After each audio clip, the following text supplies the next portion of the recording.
As part of tonight's celebration of America and American heroes, the command to start engines for this race is going to be given by members of our armed forces that are presently serving overseas in Bagram, Afghanistan. They're live via satellite now back here to Richmond. Friends, we're proud to serve the United States of America in the war against terror. We're ever mindful of the events just 1 year ago that brought us here. However, in the months since, we have seen our country come together as one. The Combined Joint Task Force 180 is honored to give the NASCAR drivers their most famous command. However, we need your help. Tonight is about solidarity. So we want all of you at Richmond International Raceway and everyone watching us on TV at home to help us give not only the drivers, but America. Yes, America. The command to get this night started. Are you ready, Richmond?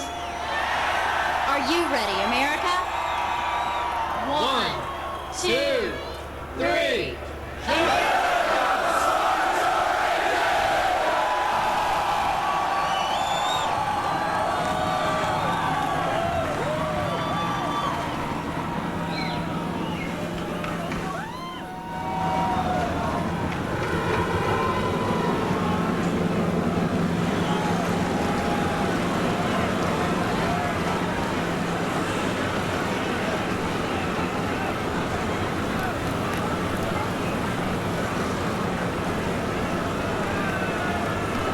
Oh, this is great, isn't it? Hope you guys enjoy the race, guys and gals overseas. Glad to have you with us. And we're so proud of what you're doing for our country. And what a sight it is in Richmond tonight. 102,000 fans here, all with the multicolored cards. How about that God Bless America little stunt there with the cards? Oh, that was so awesome. Stars up in the corners. Almost like they had rehearsed it. Yeah, and they hadn't. It was great.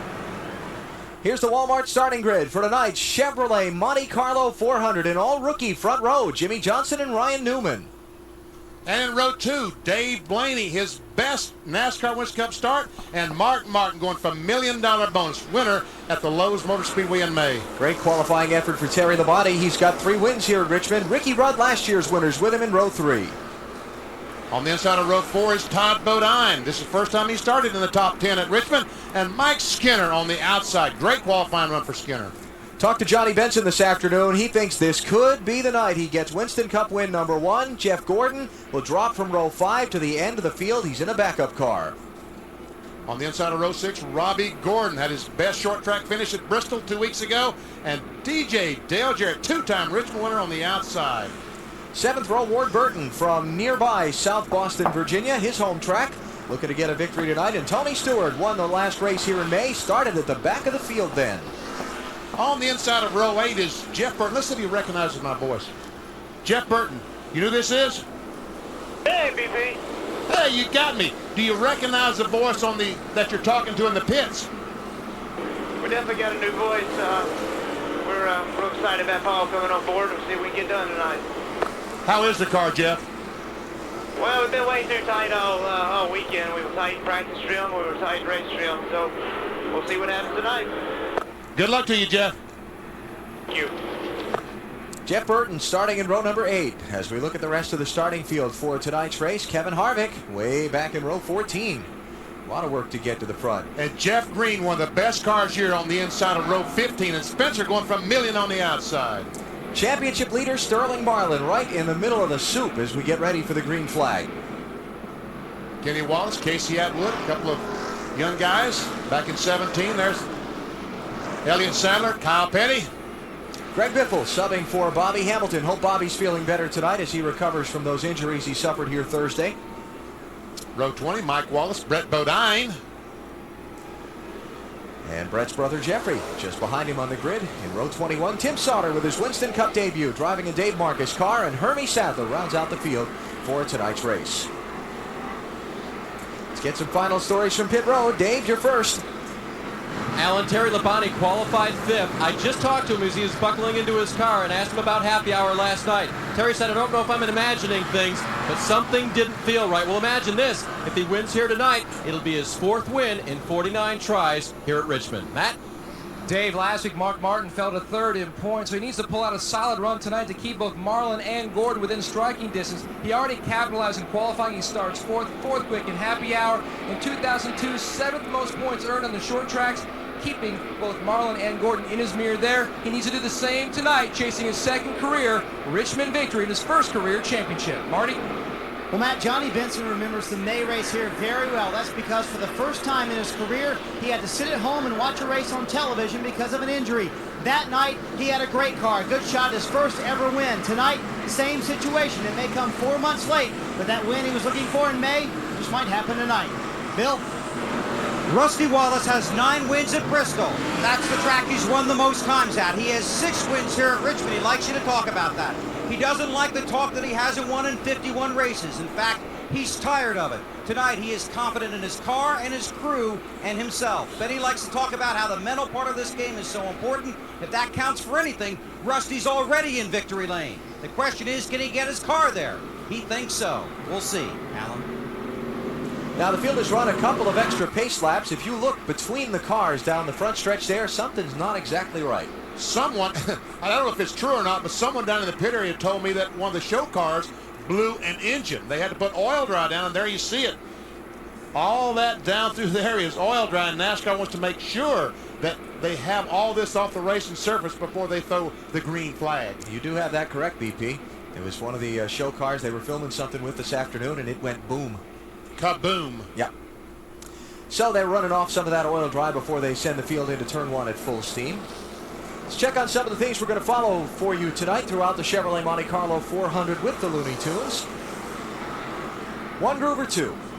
Well, everyone says there's going to be 2. I haven't seen it yet. I want to see somebody pass. Don't you like that? To groove or not to groove? Oh, yes. That's pretty. I Shakespeare. think they'll be grooving. I think it'll be 2 grooves. Okay. Give and take. Please, drivers, do that. Give and take. Otherwise, we're going to have a bunch of caution flags. There you go, Bump and Wally. run. Bristol payback. Absolutely.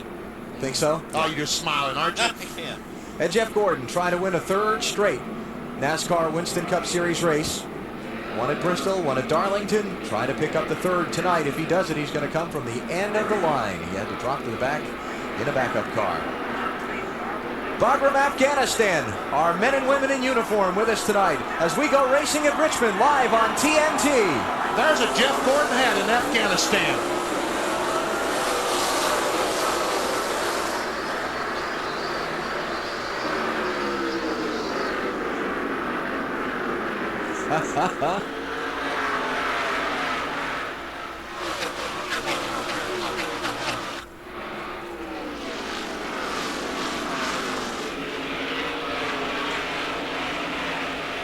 Jimmy Johnson will lead lap 1. Ryan Newman in 2nd. Dave Blaney slides into 3rd. Whoa, Johnson loose. Hang on, Sloopy. And there goes Ryan Newman alongside. Trouble on the backstretch. 1 car is spinning around. Elliott Sadler is crashed after 1 lap. Oh, man. What was that you guys were saying about giving and taking? Nah, I ain't got no oil pressure. And off of turn 2, especially because it is so tight back there. And we talked about that in EA Sports NASCAR Ain't Thunder. got no oil pressure. Don't drive it in. Let them tow it in. Got no oil pressure. Come on, let them tow it in then. What happened? There you go. Off of turn 2. He may have got turned there. He may have got the bump. Elliott Sadler has failed to finish 3 of the last 5 races, and he's off to a rather smashing start tonight here at Richmond in the early going. Back at Richmond International Raceway, NASCAR on TNT with the Chevrolet Monte Carlo 400 with the Looney Tunes. Only got 1 full lap in for Elliott Sadler when it went bad off of turn 2. Well, I thought Elliott got bumped, but I hate to say this, but I was wrong. No, it just came off the corner and around the back goes and in the inside wall. And obviously when he hit the wall like that, something has broken the oil pump belt or knocked it off. And all of a sudden all the cars are too wide and there he comes and in the wall, boom. Now, here's what I think might have happened to Elliott. Let's go on board and listen to the engine. we hear him come off the throttle. These lockers that they have in the back of these cars, off the throttle, when you're on the throttle, they lock up. When you back off, they unlock. And I think that he ran behind Kenny Wallace, he backed off and it unlocked, and around he went. Bill Weber. Getting ready to come to the green. Track announcer's talking to your driver. You were concerned about the condition of the track on the green flag. Yeah, you know, when they were getting ready to throw the green, there was still an awful lot of dust getting down into turn 1 and through turn 2. So we were a little concerned about it, but you know, Jimmy did a great job, good start there, good initial start. We got the lead, led that lap, so now we're going to kind of sit back and hopefully ride in the top 5. I'd like to take a minute and say hello to Papa Joe. He's back home, he's not feeling real well, and we just wanted to let him know we're thinking about him. Skinner got sideways in there. And Mike Skinner gave. Yeah. He was trying to get alongside Ricky Rudd going down in turn 1. When he saw that Rudd was going to be in a bad spot, he backed off and gave. That's what it's going to take to get us through the night without so many crashes. Skinner running 5th now, trying to get 4th spot away from Ricky Rudd. Got it. And I think Ricky gave a little bit on that one. Exactly. I agree with you, Wally. Mark Martin next behind Rudd to put some pressure on there. Then it's Terry Labonte, and here comes Dale Jarrett. There's the 88 car to his inside, to Terry's inside. Oh, trouble. Hard into the wall. Oh, two more behind him. Jimmy Spencer. And the point leader, Sterling Marlin. Jeff Burton, Spencer, and Sterling Marlin are all crashed. And that is a hard lick. Jeff Burton is trying to start his car. It won't start. The fuel is down the exhaust pipe, and that is fuel. That's fuel in the exhaust pipe, not fuel from the gas tank that we see the flame. I don't think he's going to go anywhere, even if he gets it started. No. Look at the rear of that car. And Jeff, don't step out because you'll step on a flame. NASCAR is instructing the drivers to go down pit road with their cars because the accident scene covers up all of the racing surface in turn 3. Now that was gasoline, and now we got gas pouring out the back of the car and a flame up in the front of the car. Just be careful, guys. Jeff. And there's a radiator broken. All that is fluid from the radiator in the 40 car. Jeff Gordon's rear brakes locked up. Rear brakes locked up on Sterling's car. Is that what I heard? Well, I think it was whoever was behind Sterling, maybe. Jeff Gordon's race strategy may have just changed because Sterling Marlin's car, boy, yeah, that's going to be tough to get fixed. I'm going to be racing for points. He's going to be real careful tonight. Yeah. Sterling Marlin, the point leader, with severe damage. Jimmy Spencer's okay. You saw Burton get out of his car. You saw Sterling taking off his helmet. Bad night for Chip Ganassi Racing. I'm telling you.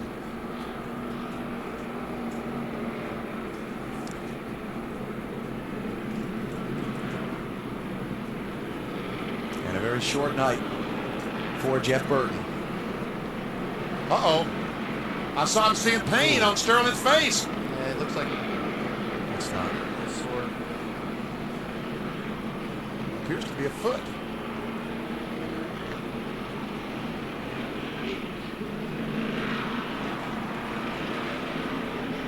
No, it's not a foot. Looks like a shoulder, maybe? All right, this is what we have of the accident.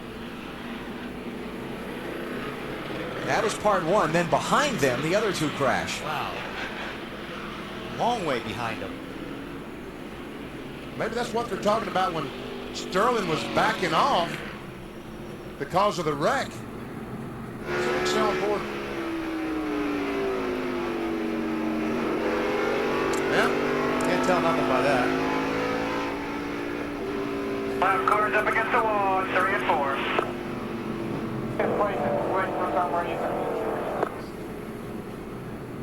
You say it was slick for some reason? All right, the field is being stopped on pit road. They're going to red flag the race because there's quite a bit of cleanup that needs to be done inside 3 and 4. Marty. Jimmy Spencer talking it over with Lee McCall, the crew chief for Sterling Marlin. Sterling has gone into the ambulance. What happened, Jimmy? I don't know. You know, I saw the 99 car and everybody checked up, and I checked up, and it was just a chain reaction for us.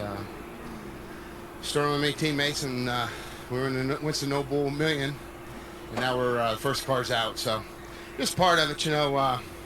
Team Target had a really good car here. I was excited about tonight going for the million, and Sterling leading the points is really going to hurt him. But we'll rebound next week at New Hampshire. A lot of people talking about the track slick. Was it really slick out there? Oh, slick ain't the word for it. It was, I can't believe, I ain't going to say anything. All right, Jimmy, the discretion, the better part of valor right there as Jimmy heads off to the hauler.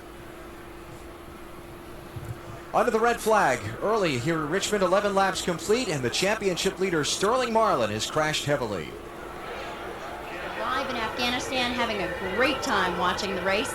And Nathan, I understand that you have somebody back home that you want to say hello to? Yes, I'd like to say hi to my wife Joy and my new baby Natalie. Hey honey, I gotta go. I gotta send it back to Alan. All right, Nathan.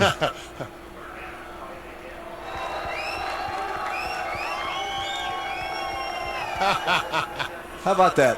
4:45 in the morning, and they're watching a NASCAR race with us. Pretty cool. Glad to have every one of them joining us tonight for our coverage of NASCAR, and we sure do appreciate everything they're doing for our country. Well, here in Richmond, we got a mess. We've got a mess. Yeah. Matt? Well, Jeff Burton has walked out of the infield care center. Jeff, what happened? Yeah, to be perfectly honest, I really don't know. I drove in a corner there. My car really felt good the few laps before, and I drove in the corner, and I don't think anybody hit me or anything. I just think it just got around on me. And I backed in the corner really hard, and I saw Sterling hit head on real hard, but he's real sore, but I think he's okay. Now, a lot of drivers have been complaining about the bottom groove, that it was oiled down earlier today from a show car. Did you feel that slipperiness out there, too? I'm not going to blame anything on that. I got in the corner, and next thing I know, I was going backwards. And but I don't know why that is. Like I said, I don't think anybody got into me. I didn't feel anybody get into me, and I don't think anybody was close enough to get into me. So it just went around really fast, and it's unfortunate. Car drove really nice. You know, it's hard to tell in that many laps, but short night. Bad luck continues for Jeff Burton, guys. Yeah, I'm monitoring a lot of the communications back and forth, teams and drivers and so forth. Our pit spotters are doing that also, and we're hearing a lot of discussion about that strip of oil down the center of the racetrack from that show car earlier. Here's what Ricky Rudd's team was discussing just a minute ago. It's going to be okay. Just trying to, this track's real slippery. Just can't race nobody yet. City spotters around this, Rick, tell them, we need to go get settled down for about 20 laps. Then we go race, plenty of time to race. Track's just terrible shape. There you go. Talk to the spotters. Tell the drivers, give and take. Let's get the racetrack worn out, and then let's try to figure out who has the fastest car. Here's our NASCAR Busch Series update. Dale Earnhardt Jr. 2 wins in 3 Busch Series starts this season.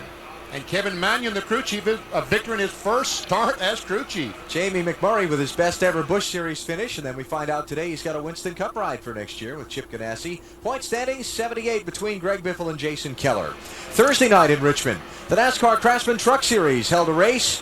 The accident involving Bobby Hamilton on the final laps in which he was injured. Tony Stewart stayed out late in the race when some others pitted and held off Kevin Harvick for the win. And the Craftsman Truck Series Championship still a good one as they get set to head to the Monster Mile in Dover, Delaware, 1 week from Friday. About 6 more races to go for the trucks, 147 points between 1st and 5th. Let's try to talk to Jeff Green and see what he says about the racetrack. Jeff Green, Benny Parsons, you got me? Go ahead, Benny. All right. We heard some reports of the racetrack very slick. What are you saying? The other guys are sliding around a little bit, but this AOL Chevy's pretty good right now. Just kind of biding their time. And I don't know what happened there to Jeff, but turned around pretty quick. And I guess the 40 and the 41 got in it too. But a little bit early to be doing that. Hopefully we can just march up through here with my teammate. Hopefully get the top 10 here for long. Todd Barrier, your crew chief, told me today that this car is, your car, the AOL car, is very, very good. It is. It wasn't the daylight. Our main objective here is to keep up with the racetrack. If we can do that, we have a chance of having a good night here at Richmond. Try to get that first victory, okay, Jeff? We got to get in the top 5 before we can do that, but we're knocking on the door. We're going to try our darndest tonight, Benny. Good luck to you. Under the red flag here at Richmond in the Chevrolet Monte Carlo 400 with the Looney Tunes. I know Bugs and the rest of them are ready to get back to racing. You're watching NASCAR NASCAR on TNT. We're live in Afghanistan. Right now we have one of our biggest NASCAR fans. Nikki, what driver is your favorite and why? Dave Blaney, because I love the World of Outlaws and I love NASCAR. All right, that sounds great. Good reasons. Now, we've had a great time watching the race here in Afghanistan, but it's about time for us to get back to work defending that country we love so much. We lost April.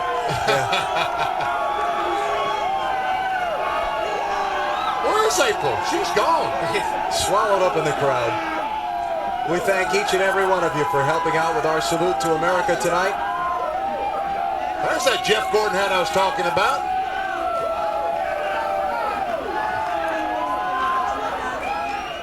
There's Dave Blaney.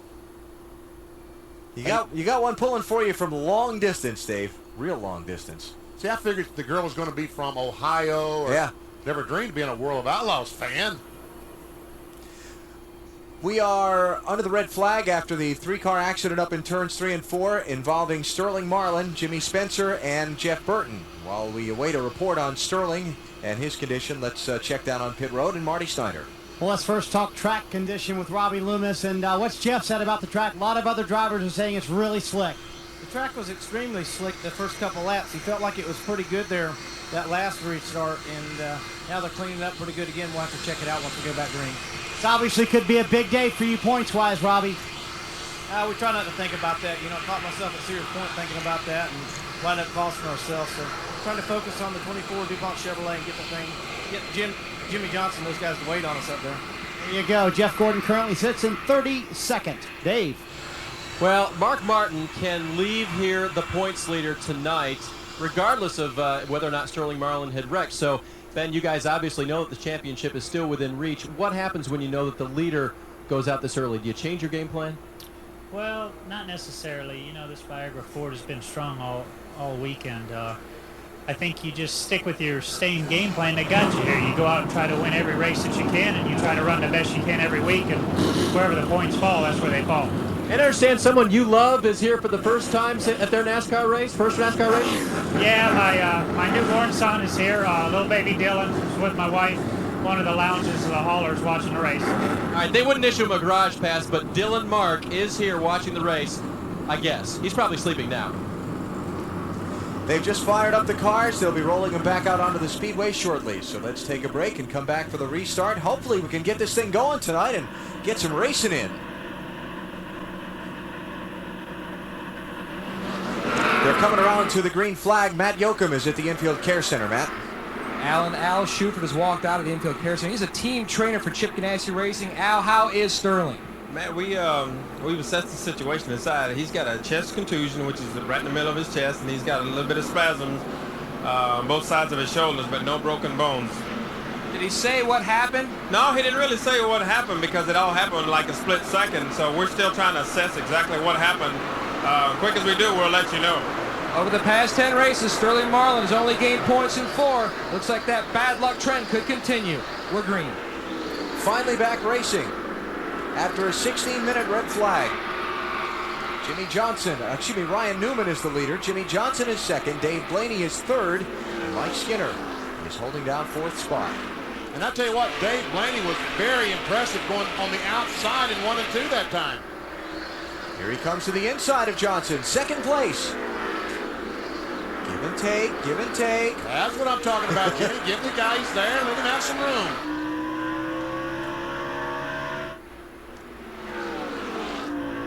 Sterling Marlin's car has just been reported. Oh, trouble!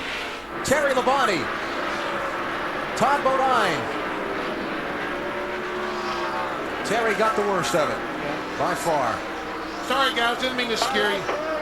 A lot of guys went to the pits.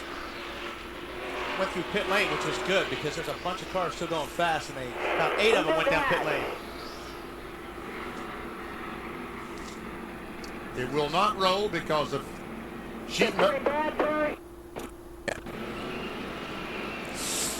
Look out. Yeah, I guess it is.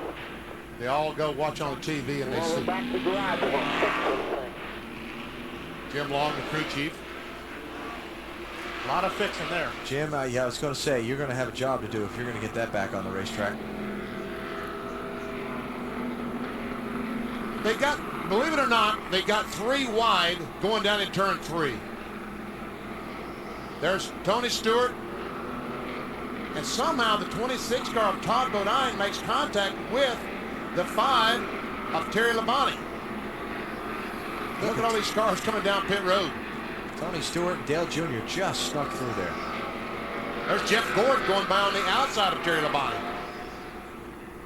Go on board with Todd Bodine in the Discover car, and he's go down the corner, backs off, and there's the contact, and around he goes. I just don't think Terry knew he was there.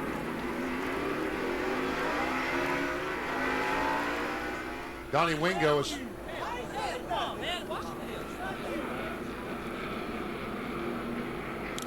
short track racing. The tempers are already boiling. We're not even 20 laps into this thing. Bill Weber told us on the commercial break that some of the teams are sending another spotter down to turns 3 and 4 because the 5 spotter talked about not seeing the 26 car. He's down very low on the racetrack, and the visibility, so there's a bunch of people, a bunch of trailers parked over there. They can't see the bottom group. He never saw Todd Bodine down there. He didn't know to tell Terry, that someone was looking. See, on the right side of the screen, the corner of the tractor trailers, the bottom here. Yeah, the bottom group of the racetrack is behind that when you're looking from where the spotters stand, Right. which is... Oh, you look right here where the cars are. That's the close-up view. The trailers on the left were the ones that we were looking at across the track See the there. shot here where these cars are? They're down at the bottom. See, we see those cars are going in the racetrack. They're going around the racetrack, but you really can't see them as they go behind those trailers. That's why they're talking about sending a spotter, I mean, maybe to stand on the trailer in here someplace and try to warn the driver when someone is looking. And not only that, but Todd's car is pretty much black, which even makes it harder to see. Exactly. We're getting ready to go back racing next time. Bobby Labonte pitted. Todd Bodine, Steve Park, Hermie Sadler, Jeffrey Bodine, and Tim Sauter have stopped. Let's get an update on Bobby, Dave. Alan, he has pitted 2 times. The water temperature is not that bad. They did not hurt the radiator, but they have to get air to it, so they pulled out the front end, took all the tape off the bottom of the grill. They never unhooked the hood because they didn't want to pull from behind and get caught unable to get the hood pins back in with the short yellow laps, and the field might have put them a lap down. So he's still on the lead lap, having pitted twice. They should have raised that track bar about 30 times because that car's going to be pushing real bad. Now the longest we've run under the green flag consecutively so far, 3 laps. Let's see if we can do a little bit better than that this time. Boy, I hope so. Johnny Benson shoved wide. Dale Jarrett taking 6th place from Mark Martin.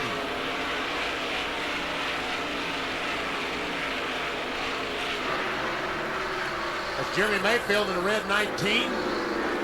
Jerry Nadeau in the 44.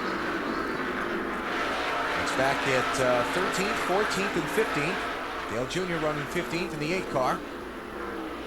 He's trying to figure out which one of these guys to follow. Well, it's the 19 car because he clears 44. Junior going to try to do the same thing. That is encouraging to see these guys making passes on that outside groove. Here comes Rusty.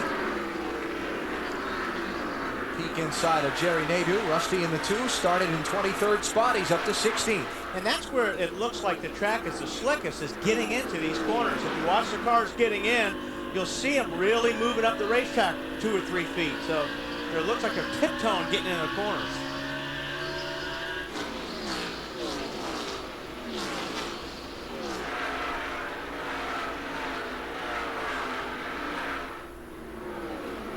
Dale Earnhardt Jr. led 190 of 250 laps in last night's NASCAR Busch Series race here.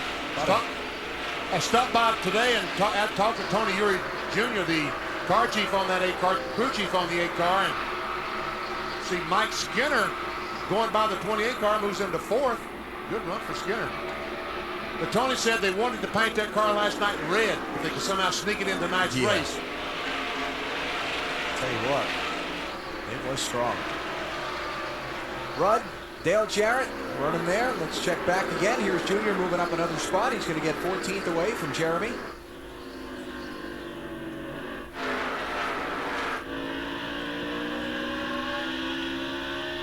Check that. Let's put him in 13th spot now. They've both gotten by Jerry Nadeau. Dave, how about Dale Jr.?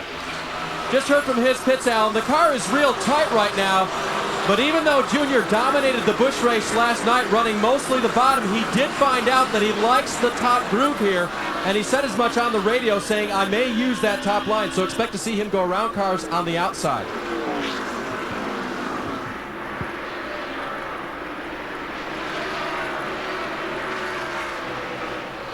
Check this out. Dale Jarrett working on Ricky Rudd.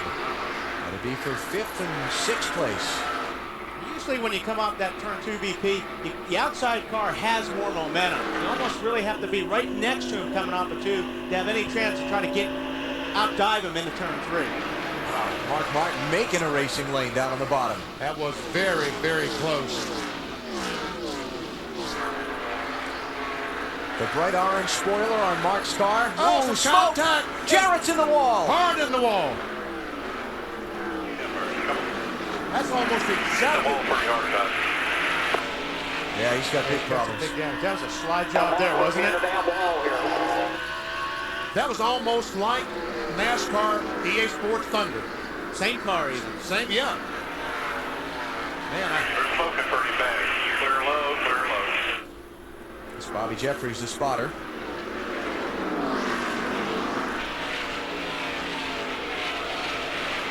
They were racing for 6th place. They'll be seeing a black flag pretty soon, I bet. They're keeping an eye on it, Wally. One of the spotters has called it into the control tower, and they're having a couple of guys around the racetrack look at it. Both of them on the right side.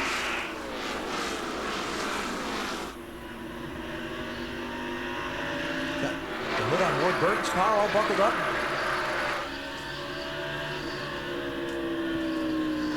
here comes Jeff Green. Trying to move into the 15th. He is in the 15th position, about to lose it though. Jerry Nadeau has gone to the outside. You see how that outside lane looks like he may start to be coming in, BP? Oh, careful, careful, boys. There. Thank you.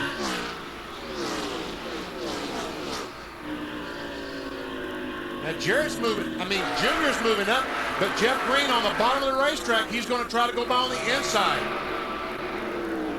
Jeff Green started 29th. He's racing for 15th right now. And I can't believe Jarrett's car is still out there. Hoping for a caution.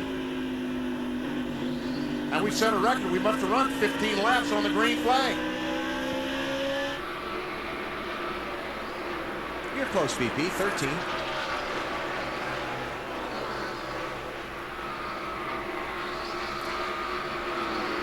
Does the front of Ward Burton's car look like it's all buckled in? Or is that just that different paint job under the lights? Yeah, he's got some damage there, too. Dave? Well, Ward, at that last caution flag that we had, Alan, he did have some damage there, but his crew checked it over from up above and from up top of the pit box, and they believe that it's okay. Ward so far has not complained about the handling. A big concern will be if that radiator opening is closed off. Looks like it's high enough, but the damage is above that. Now, I would guess that he's getting most of the air going to the grill in that area, and that doesn't appear to be damaged too badly. Well, we still got this mix-up here between Junior and Nadeau and Jeff Green and Jarrett and Rusty and, well, about all of them. I can't believe Dale Jarrett either hasn't had to pit or isn't running about last, because he hit that wall hard. This is 4th place. Tony Stewart is on the move. Started 14th. And he squeezed right through that wreck. That was very close. Takes a spot. He got 5th away there from Rudd. Now he works on Skinner for 4th.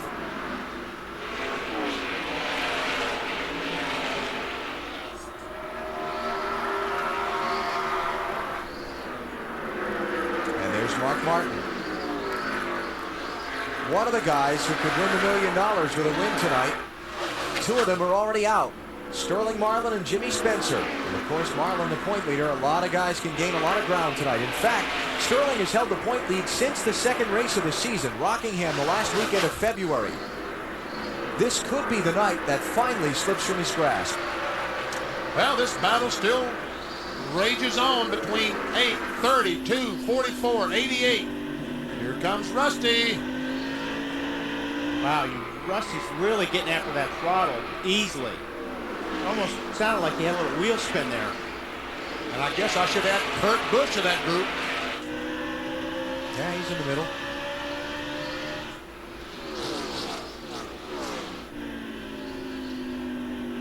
There are the championship standings if the race ended now. Look at that, 46 points to 5th. Unbelievable. But as rugged as this thing has been to start with, you know, it's not over. Yeah, a lot of these other guys could have problems by the end of the night. Stewart's car is working down on the bottom so good right now. His car is getting in so much better than these other cars around him. It's just hard to pull up beside somebody when you're coming off that bottom lane. Because like I said earlier, when you're in that top groove, it seems like you have a little bit more momentum getting off the corner. But sure, that's always Tony. Oh, there we go. That's, again, and that's what we talked about in EA Sports NASCAR Thunder. Getting off turn 2 is so doggone difficult because Tony Stewart needed to use the entire racetrack. But when there's another car there, like Mike Skinner was, a lot of contact. Ryan Newman is out in front. He has led 46 of the 47 laps that have been run so far in Richmond. You're watching NASCAR on TNT. Back in Richmond, Virginia, the championship chase could have a major shakeup. Sterling Marlin's walked out, and his plainclothes Sterling is the night over. Yeah, it is for me. I mean, if the car was even drivable, I couldn't drive it. Pretty sore chest and neck, so get some ice, and we'll be fine for next week. Now, Gordon is slow. This may not be the biggest hit that you might have thought, but when you told me yesterday afternoon when you were starting so far back, this was a major concern. Well, you know, we started back here in the spring and come up and had a good car. And on what happened in front, Jimmy checked up, and I tried to miss him and turn the wheel, and it locked the rear brakes. And I got into Jimmy. Slide hook back across track, and that's the hardest I've ever hit. So hard any football game I've ever been in, so it's pretty hard lick for me. A hard lick indeed. The biggest concern, how hard this championship fight will be, Alan. And troubles for Jeff Gordon, second in points. When he came by here, BP, it sounded really bad. No smoke, though. Marty? All he said, Benny, was that it died. He tried both ignition boxes. They don't know what the problem is. Sounds like it might be electrical, but the car is not running. Wow. This is the second car of the weekend for Gordon. They had the throttle hang partially open on a floor padding on Friday during practice. Crashed that car in the turn 1 wall. Had to pull out this one.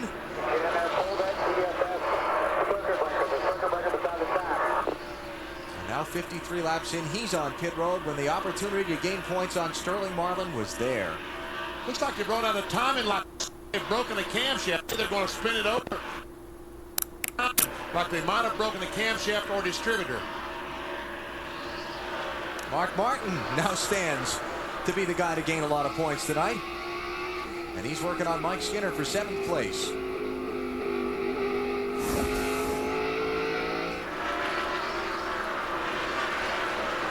Sterling Marlin has only failed to finish one race so far this season. That was Sears Point where they broke the engine. He's out for the night. Jeff Gordon, it's been since Darlington in March of 2001 that he's dropped out of the race.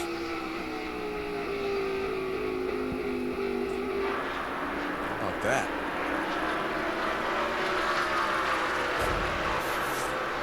And they continue to work on that 24 car.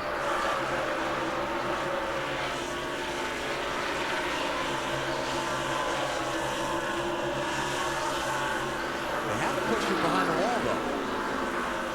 So they haven't yet given up and made the determination it's unfixable. They appear to me to be going to the distributor now. They're taking the air cleaner off, air filter assembly, and the distributor sits down behind that.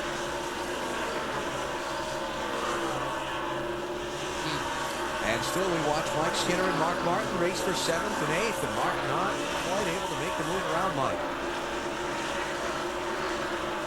You know, Chris Carrier since joining this Ford team as crew chief. He's really done a good job with that car. Behind the wall right here, guys. Somebody run to the truck and get my spare open distributor.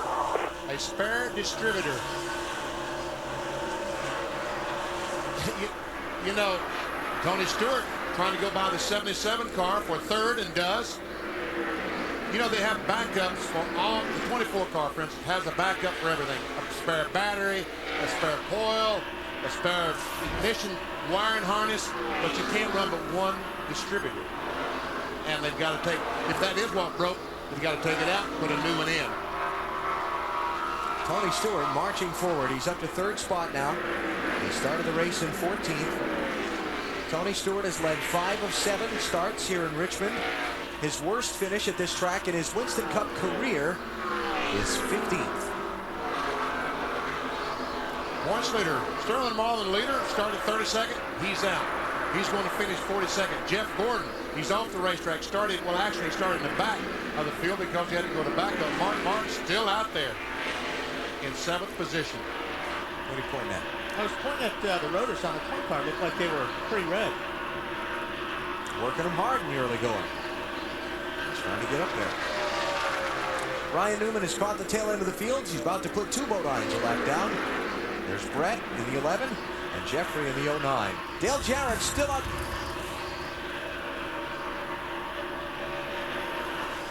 The 17 car, Matt, the right front tire is flat. Slow down, Matt. Slow down. Okay, he's got it down on the apron of the racetrack. I think he'll be able to. No, he didn't have it on the apron. He had it on the bottom groove, though. All right, here it comes. Well, the right front tire's coming apart.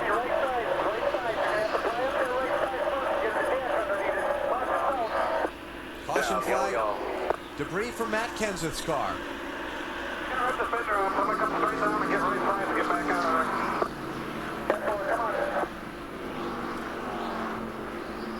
Well, he's already lost one lap. Looked like both of the Badine brothers got their laps back. And I tell you what, those tires come apart, they make a genuine #1 mess. Okay, so far, it almost looks like that. If he did hit the wall, it bent that body in and probably helped it from that. See that tire whipping around like that? Usually it tears the fender off and the hood and everything. And a big thing here, Wally, might be brake ducts. See all those hoses underneath there? Yeah. But those look intact. It doesn't look like really that he's hit the wall. Looks like the right front tire just simply went flat. They're trying to save getting lapped. Just changing right sides, and we'll come back to get the lefts, and good idea. Here come the leaders, lap 69. Marty, you're first. Ryan Newman comes down the leader, having an outstanding run, leading most of that first segment. Balance-wise, very good. Starts free, gets a little bit tighter the longer he runs. No adjustments. Dave Blaney has already adjusted his car a little bit tight, so he moved to the high side. It's better there, but a slight air pressure adjustment to make him just a little bit freer. Bill? Jimmy Johnson is just a little tight in the center, but he's good off. This will be 4 tires and a chassis adjustment. A lot of brake dust coming off those front tires. Johnson won the pole, took a long time on the left rear, and he got beat on pit road. Ryan Newman got out first.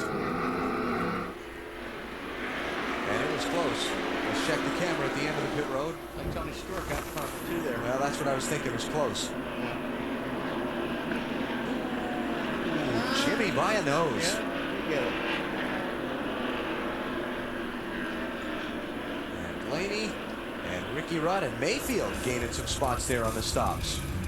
You're watching NASCAR on TNT. It's been a loony kind of night so far. Give me a ticket. Give me a whole mess of them. I'm a splurging.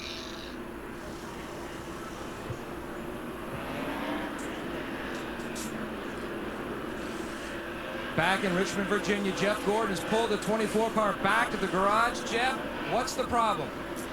Yeah, we've been talking about how long it's been since we fell out of a race, especially due to a motor, and unfortunately I think it's a broke camshaft. I'm pretty sure we're done. Man, I tell you, we were coming too. That thing really hooked up on the outside there and was really strong, and I was just really trying to work my way through traffic carefully, and it's unfortunate, just every time we get there, seems like every time anybody gets there, we just, something happens. So we're going to keep digging. It's going to be a bad point tonight for me and Sterling, but come back strong next week. Now we're back to green on the racetrack, but you're bad luck has been big this weekend. A golf cart accident, you wrecked your primary car, and now this. Let's hope we get all out of the way in one weekend. I don't want it to be like this any other weekends, but it can always be worse, but things have been going real well for us. We're going to keep the momentum going on our side. We're just real proud of the way things are running right now for the DuPont Chevrolet. Might have had some bad luck this weekend, but we'll see what next weekend has to offer. Bad luck indeed, but you can still see the extreme confidence on his face. Ryan Newman is the leader. As we're back under green after the fourth caution of the Chevrolet Monte Carlo 400 with the Looney Tunes, there's Jimmy Johnson getting worked over by Tony Stewart for second. Wow, did you see Tony in that 20 car drive that thing into turn 3 and go by Jimmy Johnson? Man. He is strong, stout, fast. Gaining on pit road during that set of stops, Jeremy Mayfield in 9th, out 6th. Losing on that set of pit stops, Mark Martin in 7th, out 15th. We talked to Jeff Green earlier in that 30 car. He must have gained something because I see he's running 9th now. Ryan Newman, the race leader, has been out in front for 75 of the 76 laps so far. And we intercepted this on his team radio a minute ago about just how well that Ford is driving. Really the biggest issue. Can't do anything about it. It's a lot like it was the last race. Balance-wise, it starts just a little bit on the free side, gets a little bit tighter. Doesn't change much at all. Just a little overall loss of tire grip. Car's rolling through the corner real good. Getting really nice right rear feel off of it coming off the corners. Marty, you added that? I can indeed, and the brake problem that he's talking about is a little bit of a chatter when he goes into the corners. Now, Wally and Vinny, wouldn't that bother you at Richmond where you use the brakes so much? He said it doesn't make him too nervous right now, but it could get worse the longer the night goes. Well, I don't know. A chatter to me on brakes sounds like the rotor is warped just a little bit. Yeah. And that's what's making it do that. And that won't get better, that's for sure. But you know, his car's working so good now, he's probably not using a lot of brakes. So as long as he's got his car handling really well and he doesn't have to abuse the brakes, that shouldn't get any worse. What was that puff of smoke I saw out the exhaust pipe off the corner in the 12 car? I have to watch that. I saw it. It came off the corner. I saw a puff of smoke. Wasn't there that time, so maybe I was seeing things. Okay, you better be concerned with things orange right now. Tony Stewart's closing fast. Boy, is he ever. Last lap by Tony Stewart was 0.2 of a mile an hour faster than Ryan Newman. Well, just show you what Alan was talking about. As we show them miles per hour as they go by. 123.4, 123.2. And Dave Blaney, that 77 car, had the 3rd fastest time. Got one on the wall, turn 2. Greg Biffle looping around back into traffic. And everybody's going to get away okay. Biffle subbing for Bobby Hamilton in Andy Petrie's 55 car. And need a set of rear tires on that car. Oh yeah, he's going to definitely need some tires. He has brought out the 5th caution of the race. Marvin the Martian will be very, very angry. Very angry indeed. Wow. He just looked like I don't know, that angle, it looked like he just lost it in the center of the corner. That's what it looked like, that he was trying to make a pass on the outside of someone, got it in just a little bit too high and brushed the wall with the right rear. So Biffle will be on to pit road in a moment. They'll get out the Illudium Q39 space modulator and try and fix up that Chevrolet.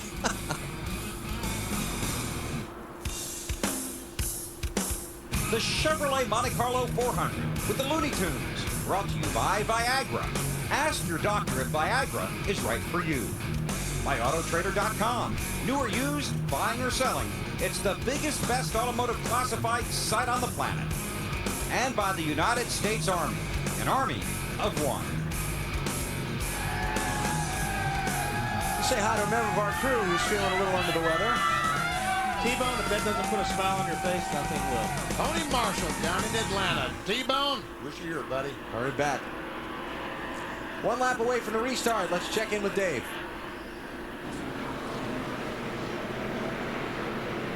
I thought we were checking in with Dave. Maybe Marvin the Martian got a hold of his transmitter.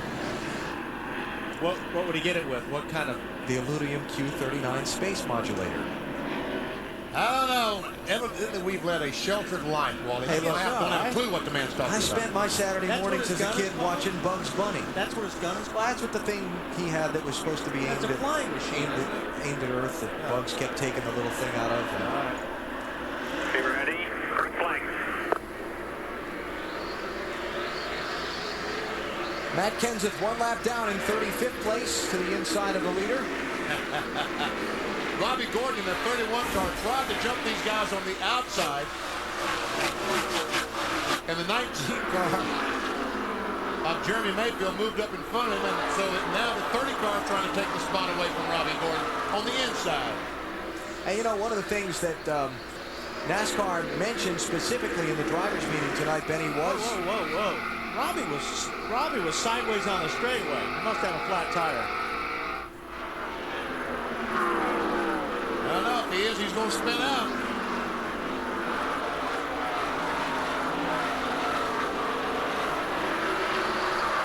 Looks like the right rear may be going down. I don't know. I thought he was sideways going across the start-finish line one time. Oh, he's sideways there when Junior got in the back on him. Something.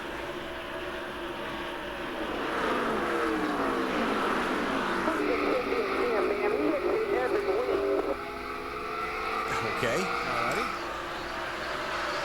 He just broke traction. Somebody is. And then he got up in the junk and picked up some of the marbles on his hot tires, and now he's fighting to get them cleaned off and get going again. Let's see, that shuffled Robbie back to 16th, and he was racing Jeff Green for 7th before.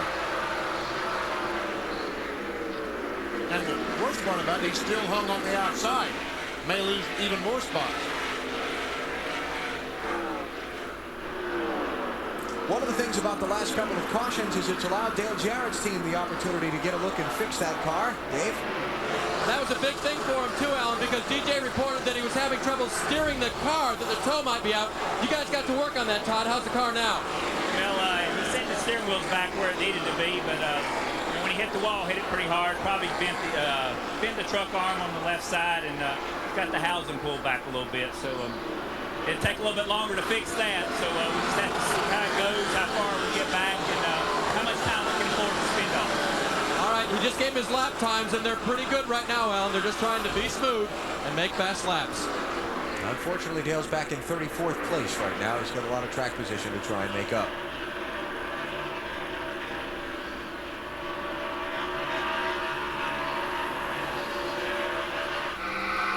Caught that piece of Robbie Gordon's radio a minute ago.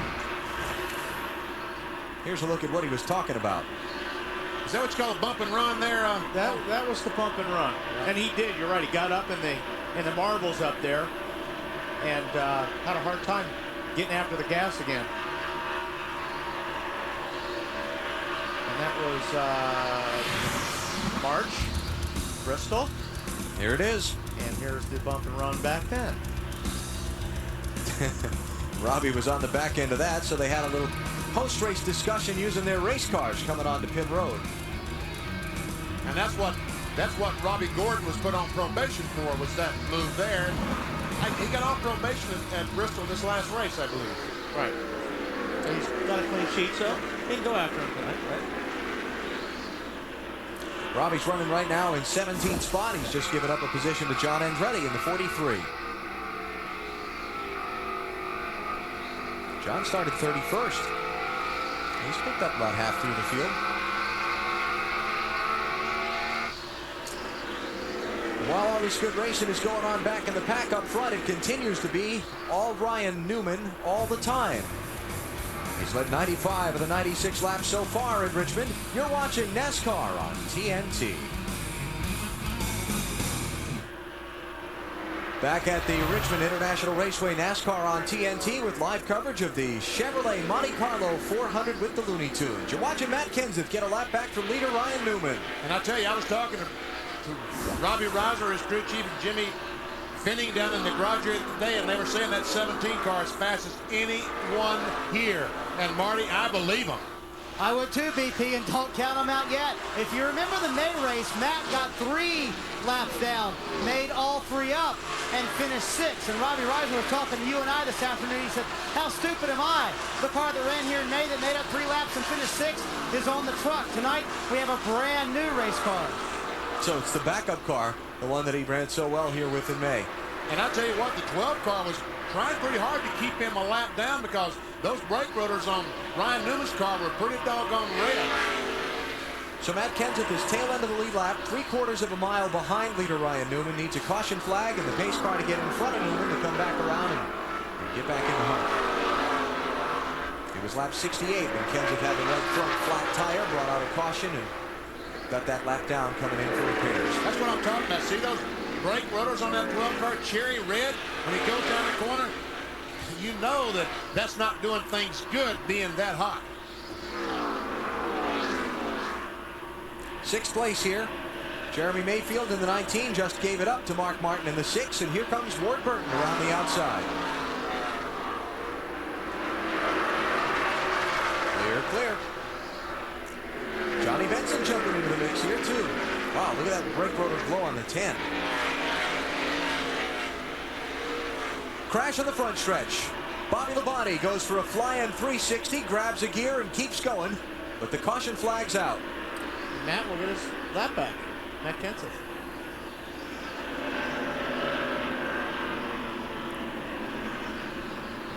Caution flag number 6. Remember, 14 is the record. And we've been 100 laps, so 400 times 6, 4 times 6 is 24. Really glad to see 20 caution flags.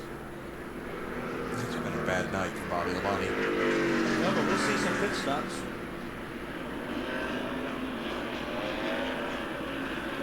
Any leaders? Johnson fakes, Rudd fakes. The middle back will come in. Front half of the field stays on track, so let's take a break. Ryan Newman's the leader at Richmond.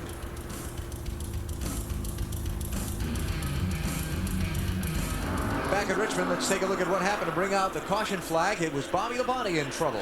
The very top of your screen, there he comes off the corner. For some reason, around he goes, does a 360. Now we're back to green flag racing, and Ryan Newman, the leader, is still leading. And Dale Jowett has been on pit road, is just leaving to come back onto the racetrack. He has lost a lap, getting further adjustments made to his car. Ryan Newman had put some distance on Tony Stewart before this last caution flag came out. But you sure couldn't tell it right now watching that 20 car as he rides around the back bumper of Ryan Newman.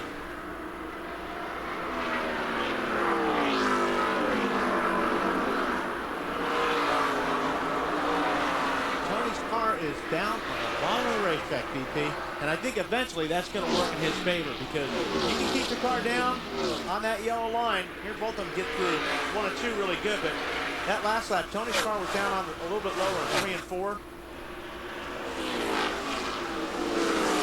Martin, the 6-star, trying to get on the inside of Jeff Green, the 30. Hey, it looks like some of the lights are out down there in turn 3 and 4. The inside lights, this track uses the lighting system with the outside lights and then the inside that reflect off the mirrors back onto the track. And it looks like some of the ones on the inside down there inside 3 and 4 are not on. Down there, you mean? Yeah.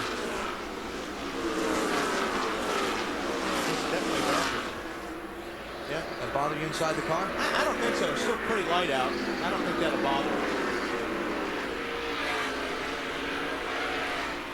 And once again, it looks like that Ryan Newman just slowly starting to pull away from Tony Stewart.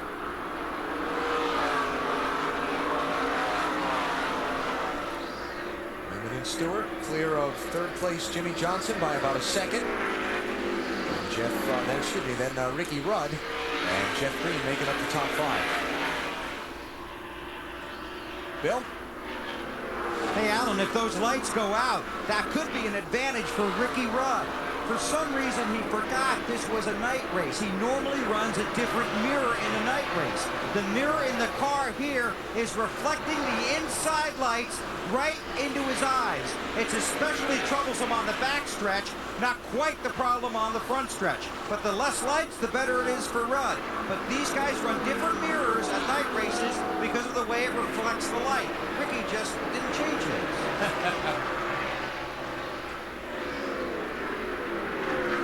Ricky running along in fourth spot right now, so it's unbelievable when you get that lucky, when you forget something and it works in your favor. Yeah. All right, now Tony Stewart, all of a sudden he's back on the back bumper again. Maybe Tony is trying different lines, different entry, different exits, something. Well, like I said, his car is getting in so good right now. Eventually, that's going to work in his favor. Because if the 12 car is working up the racetrack and sliding, Tony's going to get under it. Well, what's those guys saying in Tony Stewart's pits? They're extremely pleased with how the car is handled. They made a very little air pressure adjustment on their last pit stop because it was just a little free off. As for Tony himself, the crew says he's very focused. This was a routine day for Tony Stewart, despite the distractions that could be, taking his attention away from racing the car. But after the driver's meeting, he hung with the crew in the garage area, then he got ready for the race. So he's been able to focus on the race most of the day.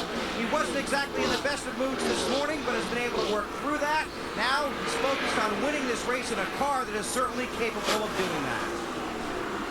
In case you weren't with us for Discover Car Countdown to Green, we reported that Tony Stewart is being investigated by Sullivan County, Tennessee sheriff's officers for allegedly assaulting a female race patron at the end of the Bristol race a couple of weeks ago. No charges have been filed. It's an ongoing investigation. Tony said that he'll have no comment because it is an ongoing investigation, but that he's completely cooperating with officials. Coach Joe Gibbs said that in a pre-race statement in the press room, to paraphrase what he said, that from everything he's been able to find out from all of his people, and they had team personnel with Tony from the moment he got out of the car through the time that he exited the interior of the racetrack at Bristol, that nothing happened and everything was fine. Or that nothing happened that he considered to be out of the ordinary. Yeah, I think at this point, no matter what Tony does, it's going to be blown out of proportion. How about it, Bill? The one thing that might have turned Tony's day around was in the driver's meeting. Near the end of the driver's meeting, Dale Jarrett stood up and said, Tony, we know you've got a lot of things going on, but we've also know that you're one of the primary reasons all these fans will be here to watch this race tonight, and we are behind you 100%. That was followed by applause, and that really made Tony feel much better, not only about himself, but about his peers. And I think that's probably what Tony is more concerned about anyway, is what his peers think. And these guys that you're racing with every single week, it's real important that, you guys, everybody's racing with each other and they have confidence in you. And I'll talk about Dale Jarrett. All of a sudden, his car has seemed to be slowing dramatically. Don't forget, he was on pit road when the green flag waved for that last restart. He came off pit road after the field had put him a lap down. So he's a lap and, 3/4 down to the race leader. And obviously his car isn't working the way he wants to, because he's running a line that's totally foreign to any other car here. He's running very, very high on the racetrack. He goes in on the bottom and lets it drift up. So they were underneath the right rear. It looked like working on something during that caution. Did the straight work? I don't know. We'll get Dave to follow up and tell us for sure. Sterling Marlin's team going home. Marlin involved in a crash at lap number 9. Hard crash inside turn 3. He is done for the night. Right now he is last in this field. He will finish 43rd. Tony's car looks like right there when he got real close to the back of Newman's car that he lost a grip on the front. And Sterling Marlin said in his interview that he was so sore that if they could fix the car, he would not have been able to drive it. But Jimmy Spencer, his teammate, could have driven it, and Sterling would have gotten the point. So evidently the car was just banged up so badly they could not fix it any way, shape, form, or fashion. Marlin is out of the race. Spencer is out of the race. Jeff Gordon, Terry Labonte, and Jeff Burton's cars are behind the wall. Terry's has now been reported out of the race, and Jeffrey Bodine has gone to the garage. He is done for the night. No oil pressure on the 09 car. Tony looks like he's getting right up to the back, and then it looks like he gets that push on the front of his car. You mean the dreaded arrow push. We're told the 8th car, Dale Earnhardt Jr. slowing down. Yes, he is. Turn 3, coming in the pits. And about to the lead. Too much stuff going on here at one time. You know, if Tony Stewart gets out in front, based on what we're seeing at how much he's struggling to keep that nose planted behind Ryan Newman, if he gets out in front, he could check out. Yeah, no, I think he will. If he does get by Ryan, you're right, Alan, because I think that car is working really, really good. He can make up a lot of ground, but then he gets to within that one car length and has a hard time making the pass. Dave, what's going on with Junior? Flat right front tire for Junior. Very disappointing. His car was good. He said the track had been coming to him on his only stop. They made a track bar adjustment for a little tight condition, but this is going to put him laps down early on. Now he needs the race to stay green for a set of pit stops for the leaders. That's right, because he's now 2 laps down. And if this thing could stay green, all these other cars have to pit and change tires. He'd be back on the lead lap with him. Then hope for a caution flag. It's Tim Sauter in Dave Marcus's 71 car in his Winston Cup debut. Getting overtaken by the leaders, and that'll put him 3 laps down. Well, Tony's working Ryan over, but not able to get by yet. Stewart and Newman dominating right now here in Richmond. Not yet.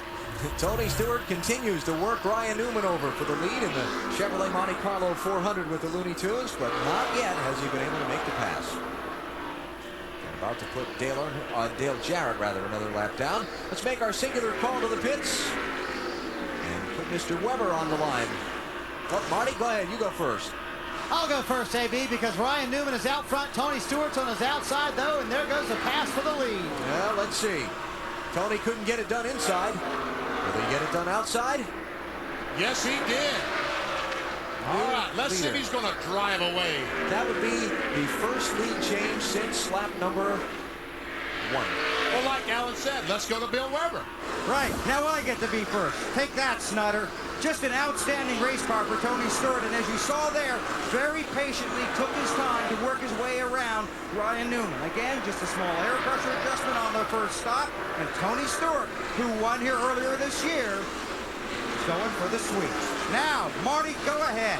Thank you, Bill. Ryan Newman now is in second, and it's no surprise Tony Stewart got around him in turns 3 and 4 because Ryan sends that brake chatter we talked about earlier a little worse in 3 and 4. He has to finesse it a little more through 3 and 4. Tight right now for him. 33rd career start today for Ryan Newman. More importantly, could be his first win, Bill.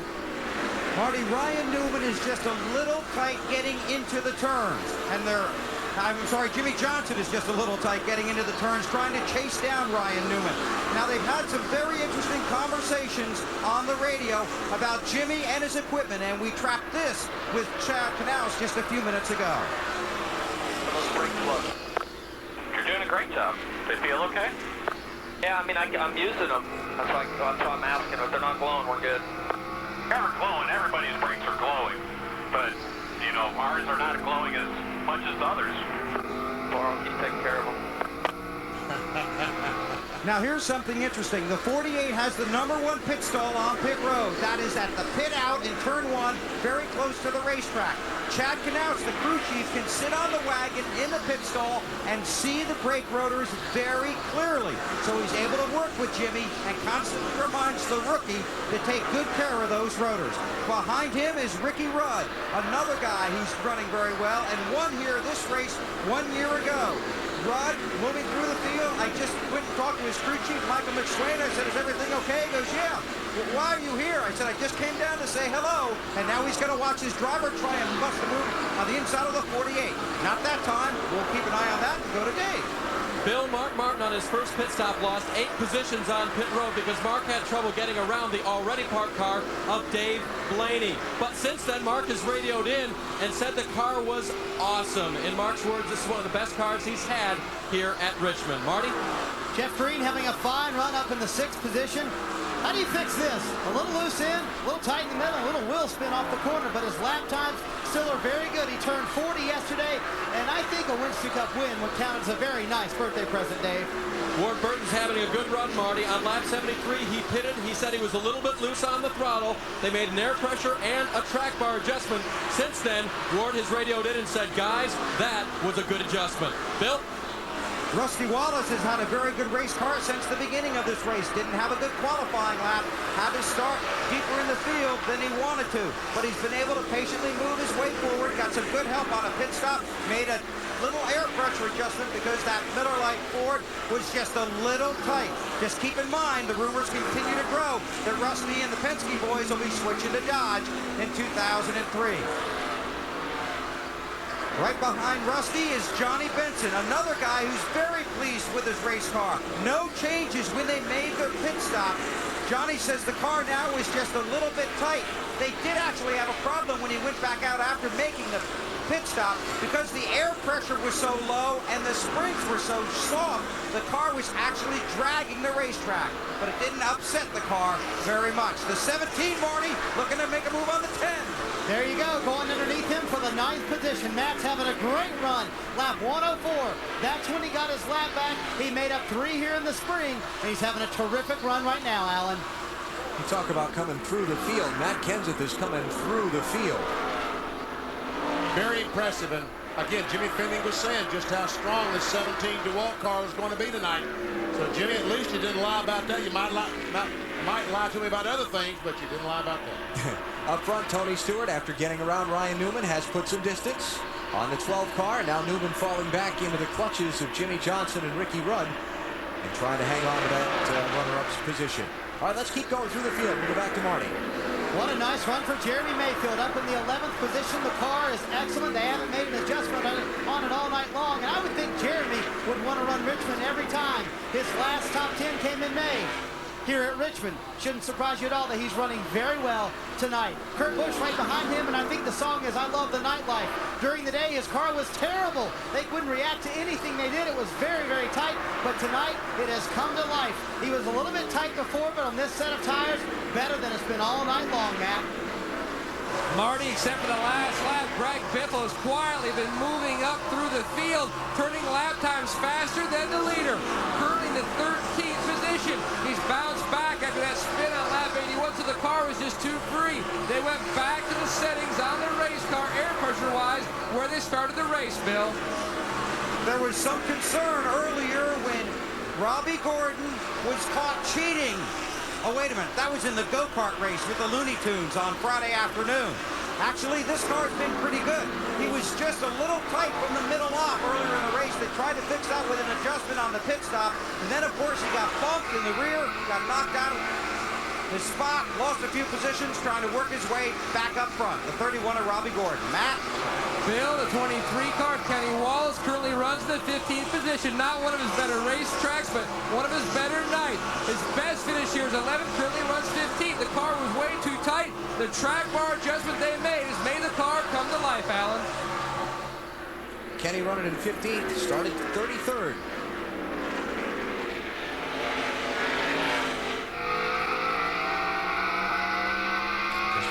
Kenny Wallace, you've got Dave Blaney, Todd Bodine, John Andretti, Michael Waltrip, Mike Skinner. How about the 77, Dave? He was up there, started 3rd earlier. That's right, and for our lady soldier in Afghanistan, just wanted to update her and let her know that he only lost 1 position on his pit stop, but since then, he's gotten bumped out of the groove, lost a bunch of spots, and now the car has gone tight in the center and tight off, and Dave also radioed in, we definitely have a brake problem. Alan? Tony Stewart has opened up an 0.8 of a second advantage on Ryan Newman as he continues to work through some lap traffic. Coming up on Halfway tonight here in Richmond, you're watching NASCAR on TNT. Tony Stewart is the race leader of the Chevrolet Monte Carlo 400 with the Looney Tunes. Stewart has led 27 laps now after Ryan Newman led 142 of the first 143. Man on the move is the Deuce. Rusty Wallace just took over 3rd spot. Got around both Ward Burton and Ricky Rudd in the last 5 laps, and he's picked up a couple of more as he moves toward the front. Looks like he's the fastest car on the track right now. 6-time Richmond winner, and there's the scoring serial on Rusty. And a if these guys start coming in and making green flag pit stops, it's going to be real important. Get out there as fast as you can, because a second or two lost in the pits is going to be, well, about 200 yards, 100 yards. That's math. I'm not going there. Okay. Benny Parsons is where? He is at our Team Caliber 360 racer. What do you got there, Benny? Well, Todd Parrott talked about Dale Jarrett bending the left trailing arm. Let me turn the car over and show you what we're talking about. Here are the trailing arms. The car hits the wall with the right rear, puts all this force over here. Here's the left trailing arm, goes up and hooks up by the transmission cross member. It bends this bar, which gets the rear end out of kilter. And that's one reason that Jarrett's car is so difficult to handle right now, because of this long arm being bent. Okay, yeah. Alan? He's so strong, he could flip that car over just like that. Green flag pit stop for Rusty Wallace. Bill, this is a little earlier than we thought for some of the leaders, huh? Yeah, we were just talking about that, too. It's a little bit earlier. Rusty might be looking to get the jump. He also might have a right front going down. We'll have to see here. Flying into his pit stall, but he's going to stop a little bit to the right of the mark. He said the car had been just a tick tight, but was starting to come to him, so they were going to go with no changes in fuel. All of a sudden, Rusty jumped on the radio, said 4 tires, and started heading for pit road. This crew doing the work, getting the left sides on, fuel going in, Rusty's on his way. We'll check the tires. 15.3, that's a good pit stop. Matt Kenseth also just came in under the green flag. Remember, he had that flat right front tire earlier? He had another one. Here comes Ricky Rudd onto the pit lane. Jimmy Johnson is coming in.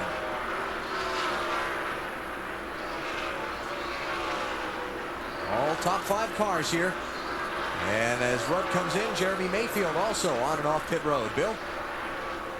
And it's a situation that when the leaders start coming, or somebody up front starts coming, you got to come too.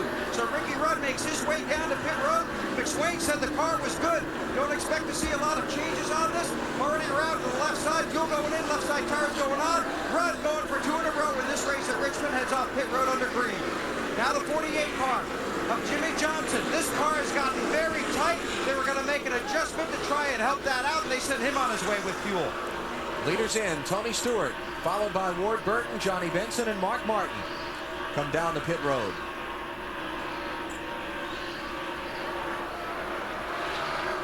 Bill?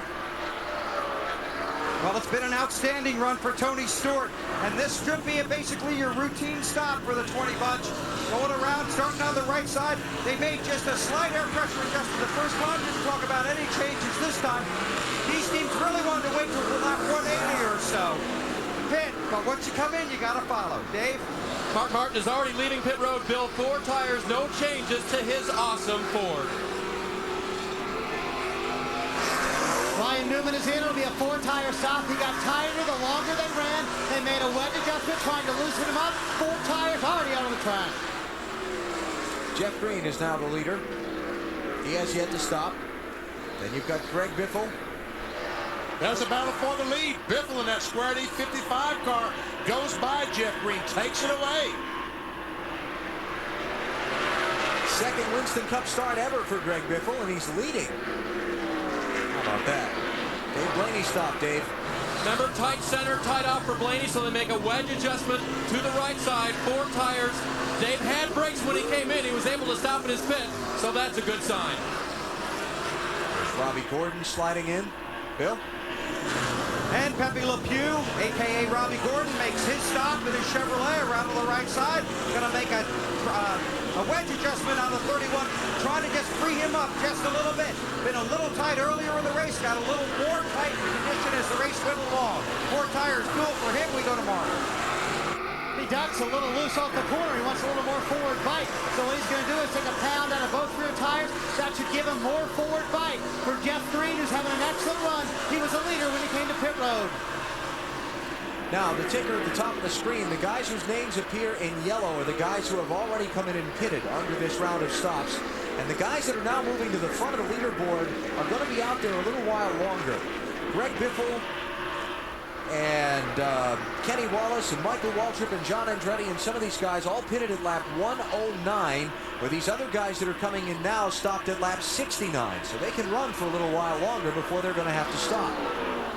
Remember, that was that caution where from 17th place on back at the time pitted, and the leaders stayed out. Yeah, we weren't sure who was coming in, but about the middle of the pack back came in and serviced the cars, got tires and fuel.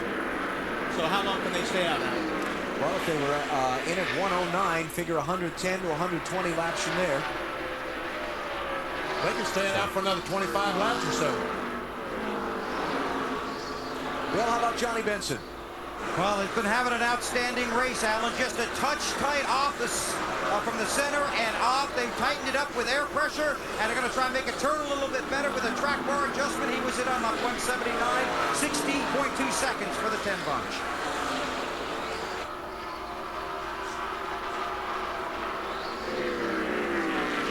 So Johnny Benson right now is showing back in 20th place. Now, here's what's important about this stretch of the race, okay? If it's going to be that much longer before Greg Biffle pits, Tony Stewart is a lap down to Greg Biffle. And Biffle right now is just praying for a caution flag. Yes. You know, caution come out. Let me put these fast cars. Tony Stewart, Ryan Newman, Ricky Rudd, Matt Kenseth. Right now, I got them a lap down. If that caution comes out, man, oh man, I might be able to win me a race. 13 cars on the lead lap, and everybody that was up front before is a lap down to Greg Biffle, and they need this thing to stay green until Biffle and these other guys stop. That could change the whole race around. Started to say before, second ever Winston Cup race for Biffle, and he's leading. Substituting for the injured Bobby Hamilton in his 55 car.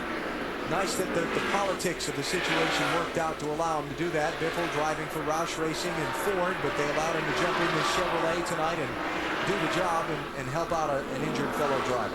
And look at Todd Bodine, and that 26 car just blown by. But he's 2 laps down, now he's 1 down.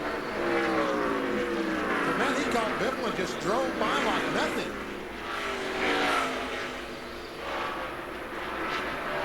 Tires will make you feel like a hero. Yeah, he's Superman out there. Yeah.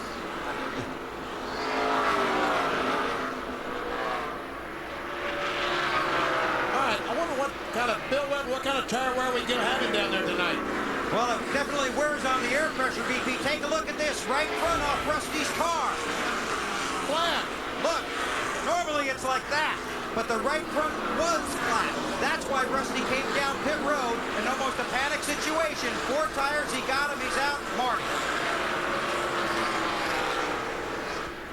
Matt Kenseth has had 2 separate right front tires go down because of a situation on his race car.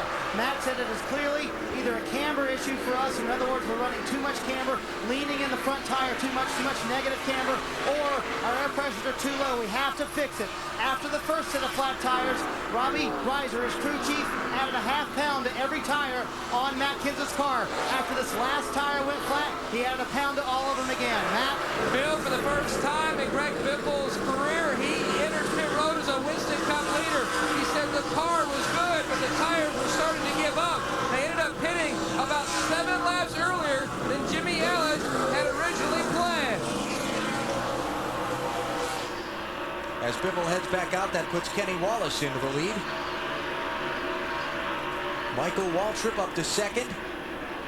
John Andretti, Steve Park, Kevin Harvick, Ken Schrader, Bill Elliott, and Tony Stewart, who was the leader before the stops, is still back in 15th, and he's still a lap down.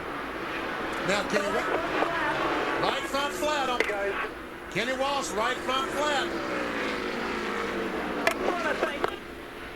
4 tires, guys, 4 tires. Felipe Lopez, the crew chief there, calling out 4 tires. Michael Waltrip's going to go by and take the lead. I wonder if the heat in these rotors is causing some problems. That could be. Could be melting that inside of that tire. And we call it melting the bead on the tire. Matt? Manny, you can hear it from on the radio. He said he had a right front flat. Right front flat. You know, some teams, Manny, they do run extra vents right on that inner tire to try to cool that bead. You can see those rotors were red hot as they put on the left side tires, and he's good to go. Bouncing that engine off the red limiter, heading out of the pit stall.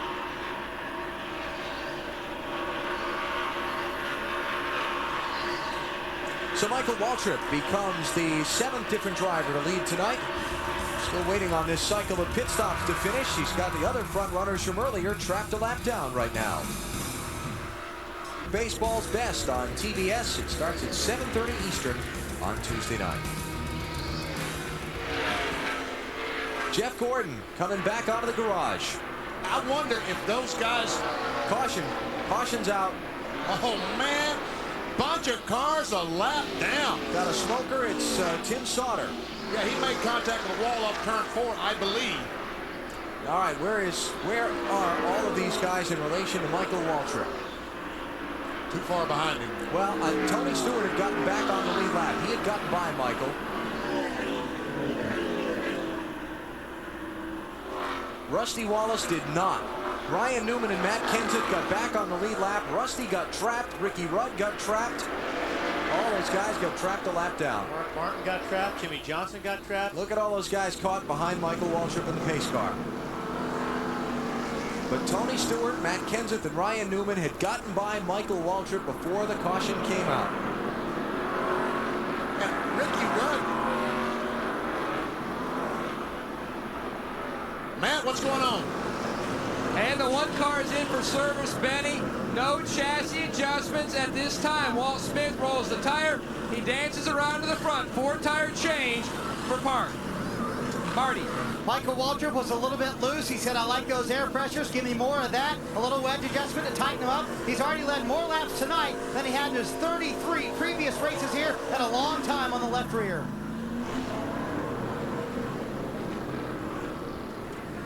This is going to set up a really interesting call now for some of these other guys that are behind the pace car, like Rusty. Do you pit here, or do you stay out and get on the tail end of the lead lap?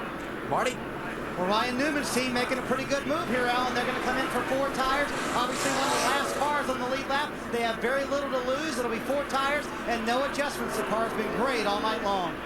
Now here comes those cars a lap down, including Rusty Wallace. Yeah, Ricky Rudd stayed out, though. He's going to go for the tail end of the lead lap thing. Rusty and Mark Martin and Johnny Benson, Jeremy Mayfield, they're all going to come in. Bill? Well, this has really gotten strange down here. Guys pitting, guys not pitting. Here's Rusty, and again, this can all be traced back to Rusty's flat right front tire. He didn't want to pit when he came in, but he had to, and that forced everybody else to pit early. That's why some guys are getting trapped off the lead lap. Rusty's car has been pretty good. Just wanted to get 4 tires. Fuel, get back out there, Dave. Bobby Labonte is still a lead lap car, but he was so far toward the end of the lead lap that he wanted to get caught up with the field before he came in and made a pit stop, because they have a lengthy pit stop plan. Rubbers out of both rears. The car very loose, but the temperature's very good on the 18. That's the motor temperatures after all the damage on the front. Okay, we're just past halfway. The caution came out when some of the field had pitted and some hadn't, and the running orders all jumbled up. So let's take a break. We'll sort it all out for you when we come back. Okay, let's hold everything. Here comes Tony Stewart to pit road. All right. He might as well get fresh tires. Yeah, he's got nothing to lose. He's got nothing to lose by this. He was the last car on the lead lap, basically. Bill, right? And they were talking about pitting earlier when the other leaders came in, the other guys on the lead lap, and there was crosstalk on the radio, and they never got it all figured out. So after the other guys on the lead lap pitted, Stewart and Greg Zipadelli talked it over. You can either start first or you can start at the back of all the guys on the lead lap with fresh tires and fuel. He's going to get the tires and fuel just a little tight in the center of the turns. He said, that's because I've run on this thing so far. Tony Stewart's on his way. All right, Michael Waltrip is the leader. Let's take a break here. We'll come back and set things up for the restart, who's where, and all the cars on the tail end of the lead lap. This is going to get interesting here when we go back to green. Under caution here at Richmond, let's check out our Pepsi race recap. We started the night with NASCAR's remembrance of those who lost their lives in the September 11th tragedy 1 year ago this coming Wednesday. And then before this crowd of 102,000, we went racing. It got ugly quick. Lap 3, Elliott Sadler spins off turn 2, stuffs it into the inside wall. He has since returned from the garage. Then, hard crash. First Jeff Burton, then in the jam up, Jimmy Spencer and the championship leader Sterling Marlin get crashed. Marlin is out for the night. He finished last in this race. So Jeff Gordon's in good shape to take over the point lead, right? Well, not quite. We'll get to that in a minute. Then Terry Labonte, trouble in turn 3. Hard crash for him. He's okay. Dale Jarrett is bumped by Mark Martin. Pancakes the right side of his Ford. Dale is struggling along. He's back in 35th. Here's the trouble for Jeff Gordon. Problems under the hood of his car. Laps in the garage to get it repaired. He's 152 laps behind the leader, back on track in 39th place. Not once, but twice. This has been the scene for Matt Kenseth. And yet he's running in 5th. Greg Biffle, a little solo slide off of turn number 2. He also has led tonight. Bobby Labonte, a flying 360 down the front stretch. Grabbed a gear, kept on going. Now the most recent caution, trouble for Tim Sauter. On Dave Marcus's 71 car, Gordon comes back on track to try and chase positions and championship points. But it is Sterling Marlin in the garage early here that is the big headline story of the night tonight. We'll be back.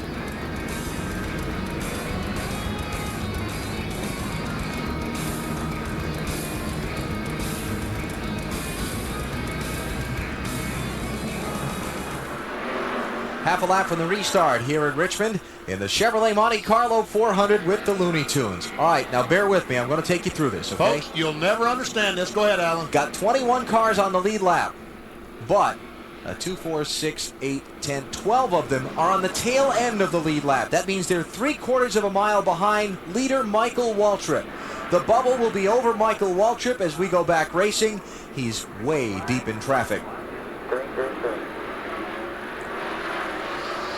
There's Michael, way back there in line. There you see the Napa car, the 15 car.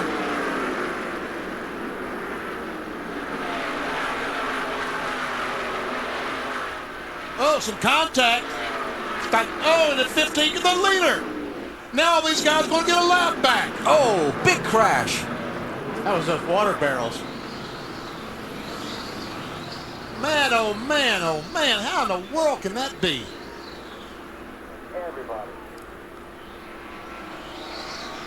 Okay, Steve Park is the leader as the field comes to the caution, and all of those guys that were on the tail end of the lead lap are going to come back around and get back in the thick of things. Ricky Rudd and Jimmy Johnson and Jeff Green and Greg Biffle and all those guys are going to come back around when the pace car picks up Steve Park. And everybody. Lottie Dottie and everybody's going to get back in the lead lap. Lottie Dottie. Oh, yeah. Don't mind me. They see all these guys, they're going slow because they were going through the accident scene, but they'll come back around as the pace car picks up Steve Park, this time off of turn 2. Yeah, it's a mess, Mikey. That's the second time Michael has hit water barrels in his career. You remember at Rockingham several years back when he was driving the 30 car? But they're better to hit than concrete. Oh, I guarantee you. Michael's out walking around, isn't he? All right, let's see what happened here. Well, Michael just got loose getting off the 2 there. Looks like he got loose and had to come down the hill to try to save it and made contact with a 19 car. And he hit that same spot that Chad Chevin hit last night, didn't he? Yep. It's an odd seam in the wall there, isn't it? Right here. Comes back and backs in that same spot that Chaffin hit. Stewart just slipped by another one. Is that gas or water? I guess it's both. Oh, I hope it's just water. Well, there's a lot of guys that got loose getting off of 2 there. See, what happened was John Andretti goes up and smacked the wall off too, and I think Michael moved down. I don't think he was loose. I think he just moved down to avoid the slower car of Andretti, and when he moved down, he moved into the path of the 19 car of Jeremy Mayfield. All those guys that stayed out last yellow flag and didn't pit to get on the tail end of the lead lap, now they all get their chance to pit. Bill, am I explaining this okay? Yeah, and these guys that were so unhappy a minute ago are now thrilled. First of all, for Jimmy Johnson, he's tight. It's 4 tires and a track bar adjustment. They move around to the left side, already around to the left side on the 28 of Ricky Rudd. His car's been really good. McSwain's been pleased with it, so is Rudd. They race off of pit road. No changes for Ricky. Looks like Ricky Rudd's going to win that battle off of pit road. So under caution here for the 8th time in the Chevrolet Monte Carlo 400. Wasn't that, are those water barrels new? Didn't Chaffin hit that same spot yesterday? there were no water barrels there. Yeah, that's a good point, BP. So the track put those out there after seeing the accident last night. Okay. Good call. Let's take a break. We're under yellow, just past halfway here at Richmond. Steve Park, the 9th different driver, now to lead this race. Steve Park is the race leader tonight here at Richmond as we check out the Looney Tunes leaderboard. No, this has nothing to do with Wally or Benny. The 9 drivers running the Looney Tunes characters in tonight's race. Some of them having good nights, and some of them struggling just a little bit. Poor Bugs Bunny, he's the guy I feel so sorry for, because Bugs didn't even get to start the race. Yeah. I mean, didn't even get to start. That's right, Doc. Didn't start the race at all. No, not at all. What happened? I failed. Noel Blank is here with us, who is carrying on the legacy that his father Mel created. Thank you, Al, and Benny, and all the gang. You'll forgive me for cracking up, because I could probably recite some, lines from the Rabbit of Seville and things like that for you from my childhood, and I'm sure it's such a huge part of your life. From everybody's childhood. Sure, I grew up with it, but you grew up with it, and, everybody else grew up with it over the last 65 years. Carrying on the legacy that between the animators and Mel, they brought these characters to life. And they really are characters. Characters, yes. I see Bugs Bunny was the #1 character cartoon. TV Guide had him as the most popular cartoon character of all time. We got a guy in the pits. Dave Burns thinks he does The Martian pretty good. Listen and see what you think. Okay. Dave? Well, and the only reason I would even dare do this is because Noel and I did some tracks last year for this race, and he said the Marvin the Martian was okay. So he does the best Marvin. Well, see, thanks, Noel, but now here we go. There was supposed to be a kaboom, an earth-shattering kaboom.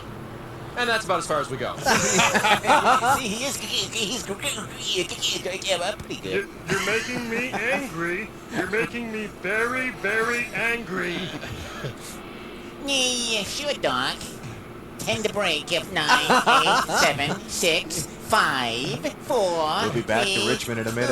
Oh, here it comes.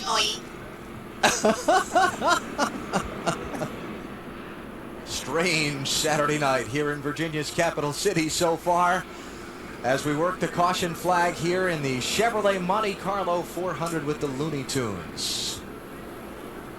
Bill? Alan, I'm not going to kid you. A few laps ago, I was afraid to come up here and talk to Michael McSwain. But you got back on the lead lap, you got your car in good position, Ricky's running 12, and that car is pretty good. Yeah, our car's pretty good. It's been a little tight, a little loose. We overcorrected just a little bit that last time. But it's been good all the way around, and back on the lead lap. 165 laps to go to be good. You have made very minor adjustments, and they've had major impacts on the car. Yeah, last time we changed just a couple millimeters of stagger and a half pound of air, and it went from a tight race car to a loose race car. So took about half of that millimeter out and about another half a pound of air out. And I think we'll be good now. We'll see. We'll see. Hardy? Robbie Reiser for way of review. Matt Kenseth has a fast car. You've had 2 cut right fronts. Have you solved the problem? I think we started a little bit too low on air pressure. It's my fault. Randy here has seen air pressure run here all the time, but obviously it ain't working tonight. So went up on that. And I think we got it solved. We'll see what happens here, but car's been running great. Guys done a great job on pit road to keep us up, keep us in this thing. So hopefully we got it fixed and we can run to the end here. Car's fast. No truth to the rumor they're doing this just to show off. Keep going down laps. Matt? Randy Dorton heads up the Hendrick engine program. Your car's going back out to 24. What was the problem? We lost we run the fiber belts on the front cam drive, and we stripped that belt off. So we've been most of the valves in it. We disconnected a couple cylinders, put a new belt on there to get as many laps and points as we can. He is in the 39th position. He's about 40 laps to make up the next spot. We're back to green. Steve Park is the leader. Very jumbled up running order because of that whole sequence of events with the caution and the green flag stops and the rest. It's Steve Park, Brett Bodine, Matt Kenseth, Hermie Sadler, and Ryan Newman, the top 5. Then Tony Stewart, Mike Wallace, Rusty Wallace, Mark Martin, and Kenny Wallace, the top 10. 22 cars on the lead lap. Whoa, trouble in the straightaway. Casey Atwood, 25th place, a lap down. And no caution flag. no caution flag yet. Yeah. Doesn't look like there's going to be one. Nope. What happened? Matt Kenseth and I think the 7 car of Casey Atwood got together off turn 4. Now this is Dave Blaney trying to get a lap back from the leader, Steve Park. And he does get in front of Park. So 23rd place. Now change for second. Matt Kenseth in the 17 is going around the 11 of Brett Bodine. The 4 car, the 32 car, both those cars are a lap down. And it looks like these cars are going to stay a lap down if Kenseth has anything to say about it. 8 car in the picture there too, Dale Jr. He's also a lap down. Next one on the lead lap is the 12 car of Ryan Newman. And Jeff Gordon has just gone back into the garage. Because Jeff Gordon's car, as Randy Dorton told us, was only running on about 5 or 6 cylinders. He could not keep up to the minimum speed that NASCAR requires for these cars to be on the racetrack. Yeah, and he drove it straight to the truck, so they're done for the night. 56 races without a DNF comes to an end tonight. And on a night when he could have capitalized on Sterling Marlin's early misfortune. So both the top 2 in points with troubles tonight, and that opens the gate for Mark Martin and Tony Stewart and some of these other guys to gain a lot of ground. Rusty Wallace's 2 car we talked about, you guys talked about particularly just how fast he was. The fact that he's now in front of Tony Stewart. Whoever has Rusty Wallace in the $1 million bonus. Oh, trouble. Kyle Petty on the lead lap. No caution flag yet. Still green, clear all around. Get him fired up and get going, Kyle. That's going to cost Jeremy because Jeremy had to go down pit lane. Boy, the 77 car was just pleased so the caution flag didn't make up this 3/4 of a mile. Yeah, just in front of the leader, Steve Park, is Dave Blaney. First race that Steve Park has led since Darlington in March.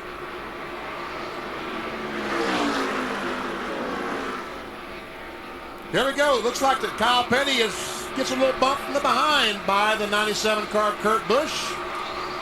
Little assisted spin. Now back to this race for a spot. Rusty Wallace takes 4th from Brett Bodine. Tony Stewart goes with him to 5th. And I think Rusty knows he's going to have to hustle to stay in front of this 20 car.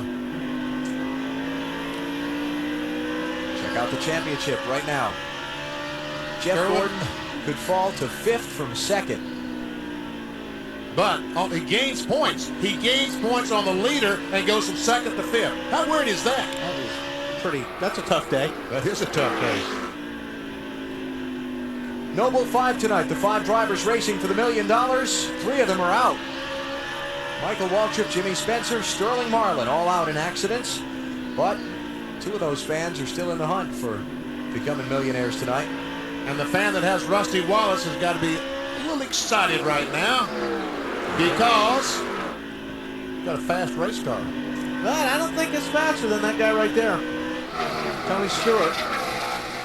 And both of them got to catch a 12 car. That fan is Tommy Medley of Roanoke, Virginia, by the way, VP. Yeah, a Virginia boy. Only be fitting that he could win here in Richmond, the state capital. Stewart squeeze into the inside. Oh, yeah. Oh, some contact. Almost. Watch him get in here, though. This is for 4th place. Oh, he's using that brakes. Looks like he's going to take that spot away. Matt, what's Mikey say? Whoa, that was a big hit. And Mikey had a big hit on the backstretch there, looking for the $1 million. Man, I was so proud of our team. We made our car really good. We were on a different pit schedule, but our lap times at the same point on tires at the leaders' lap times were great. We felt like we could contend with our Napa Auto Parts Chevy, but instead we wound up crashed on the back straightaway. Disappointing. Real proud of the fans and the excitement that was created here tonight for all the folks that were touched on or hurt on 9/11. Just really sad about all that, and I'm glad we were able to show our patriotism and say thanks to the people that are rebuilding lost dreams and memories. Now they put the water barrel there for tonight. How hard was the hit? Because the back of the car looks pretty bad. It didn't even hurt. I mean, it just it was just bounced around. I wondered why I got up in the air, and then I saw it on TV. The water barrels are a wonderful barrier. I've hit them one other time at Rockingham, and no matter how hard you hit, they really cushion the blow. So we need to look at having those in more places, I think, because they really help me. I want to tip my Napa hat to Stephen Park, leading the race and having a good day back. I'm proud of him and his team. Thank my boys for building my car, making it so fast tonight so I could make my fan stand on pins and needles at least till halfway, leading the race car. You've tipped it twice. Let's tip it one more for the road. Alan? Okay. You know, these guys got together a little bit ago. It did a little bit of damage to the right front fender of Tony Stewart's car. Doesn't look like it affected it much, BP, but it is a crinkle there. And he finally takes that spot away from Rusty Wallace. Now, can they run down? Can they catch that 17 car that has been so fast? Or will that right front tire stay on the 17 car? And while we were talking to Michael Waltrip, you saw Matt Kenseth take the lead away from Steve Park. So Matt Kenseth, the 10th different driver to leave tonight. He's come back from a lap down and 2 flat tires to pace this thing. 149 laps to go in Richmond. We're under caution here at Richmond for the 9th time in the race, and it was for Johnny Benson. He's on the outside of the 31 car of Robbie Gordon, and looks like they might have made contact because he does have damage to the left front. Sure looks that way. It looked like he got a run on him, but Robbie didn't know he was there. Yeah. Because if you look, yeah, it's tough to see this angle, but he's got a lot of, see his left front, see all that damage there? Yeah. It's almost like he kind of got shoved up in the wall. Pretty tough hit. Look how hard this thing slaps the wall. And I would say so, because if you look at that again, you could see the front wheels of the 31 car turn to the right. So he was loose, or trying to save it, so he probably was in the 10 car. And that was early. Oh, wait a minute. That's going into turn 3. Yeah. No, but there's the damage. They did hit again. The telltale camera. Whoa. And I tell you what, Jimmy Johnson slid that left front tire. And I don't know, did he pit? Lead lap cars that pitted here, BP, Ward Burton, Ken Schrader, Bill Elliott, Jeremy Mayfield, Dave Blaney. No, he did not. Don't know how much damage that might have done to that tire, the left front on the 48 car, but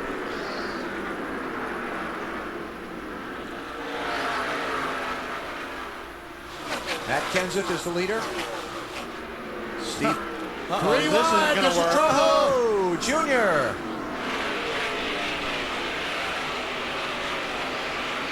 That was a wreck looking for a place to happen. It just didn't find the right spot.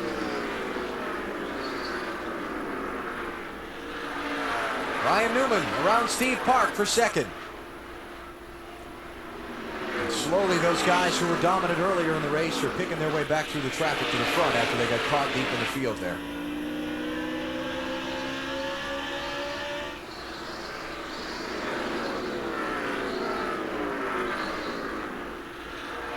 Got 141 laps to go. 140 now. And I feel it's the intensity of this thing just kind of picking up out here on the track. NASCAR just sent warnings to the 31 and the 8 to settle their drivers down. Those two running nose to tail right now.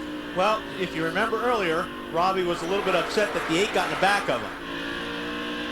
So now they're watching very closely. Yeah, the warnings were for the contact they had with the other cars, the 31 with the 10 and the 8 with the 32, but these guys did get. Yes, they did. One did move the other out of the way, yes. Oh, tried to pull a slide job to the 31 car, and it worked. Okay, let's see what goes on down here.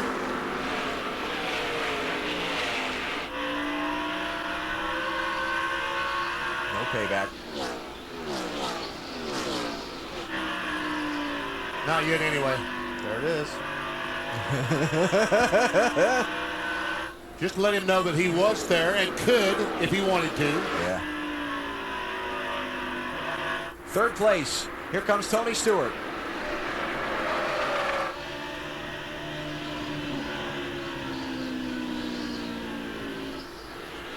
Looking to the inside of Steve Park, but Steve's not ready to give up. Great run for Steve Park tonight. It's good to see. He lost his crew chief this week. Paul Andrews had been together for a pretty good while, but Charpentier, Bono, and Steve Meal, all the guys pitched in. Looks like they've done a pretty nice job. Matt? Benny, Steve Park says the car just wants to slide the front end still, but he says these are the best set of tires he's had on the car tonight. They've also told him, look, we've got a good car tonight, but not a great car. We will fix it even more, but just don't get upset when cars start to go by. You just got to be patient, and we'll work with it. Check it out, Robbie Gordon, that 31 car, fast right now. He is driving it hard. He is the first car one lap down in 24th place, and he's trying to get up there and get in position to get his lap back should another caution come out. Matt Kenseth is the race leader. 134 laps to go here in the Chevrolet Monte Carlo 400 with the Looney Tunes at Richmond. Back at Richmond, caution flag number 10 is waving tonight. Marvin the Martian is angry. He's very, very angry. This could be trouble for the Earth, right? The Illudium Q39 space modulator is crumpled. The Looney Tunes are having a hard night. Yeah, it's not been a good night. There's loose Biffle. off, like we've seen a lot of that today, BP. Ooh, Kurt Busch got a good piece of that. Looked like Biffle came off turn 2, got up and hit the wall. Meanwhile, most of the cars are coming down pit road. They can make it the rest of the way, right, Matt? And the one car, Steve Park, and he won here in the fall of 1997 in a Busch race. He'd love to get back on track with another win here. Still pushing the nose. 4-tire change. Marty. A lot of debate as to whether or not to pit for leader Matt Kenseth. They finally decided to do so. 4 tires and no adjustments. Dave. Mark Martin's car just a little bit tight. They make a wedge adjustment in the left rear. He almost went through his pit stall. He did not. Bill? Tony Stewart, just a little snug wedge adjustment, 4 tires and fuel on the edge of the fuel window. It's like the 19 car got out first. 22 car did not pit. Only one of the lead lap cars to not stop was Ward Burton. And he was one of the few who pitted on the caution at 2:54. So 20 laps ago. So Ward stays out. He's going to take over the race lead. And we'll reset the race off of pit road for you in just a moment. 1:26 to go at Richmond tonight.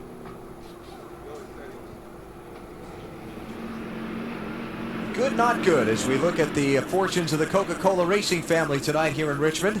Tony Stewart, Steve Park, Ricky Rudd, Kevin Harvick having good nights. Not bad for Kyle Petty and Bill Elliott. But there's more. Not good. Let's see, Bobby Labonte was in the garage for a little while. Dale Jarrett, his time on pit road after getting bounced off the wall. Michael Waltrip, Jeff Burton out after crashes. We saw the 97 car get in the back of Greg Biffle off turn 2. Let's watch and ride on board with Kurt Busch. There we see the 55 car go up, and if he didn't hit the wall, he had to jump out of the throttle to avoid hitting the wall. Slowed in front of Kurt Busch. He had nowhere to go except in the back and rode over that left rear. Bill. Okay, the looniness continues down here on pit road. And the problem with the 26 car, that tire got loose from the 28.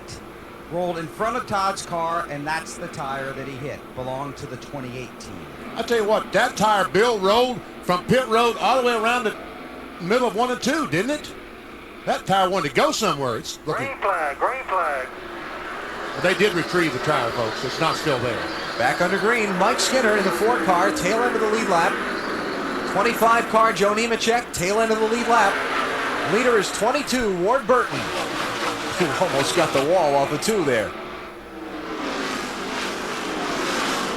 Ward did not stop. On this caution flag, he had pitted 20 laps before at 2:54. 19 car, Jeremy Mayfield. Right side tires only on this pit stop. He had stopped 20 laps earlier.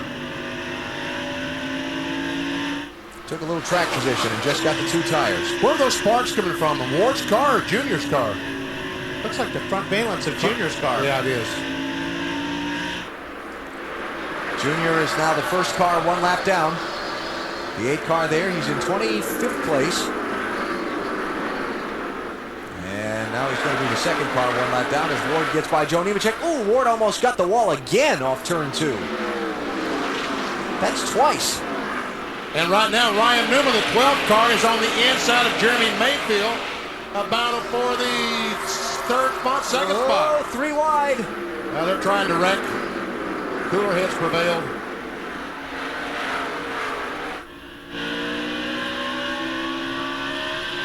Folks, this is so exciting, but it's so doggone dangerous. Dave, he can't. Well, I'm with Tommy Baldwin right now, guys.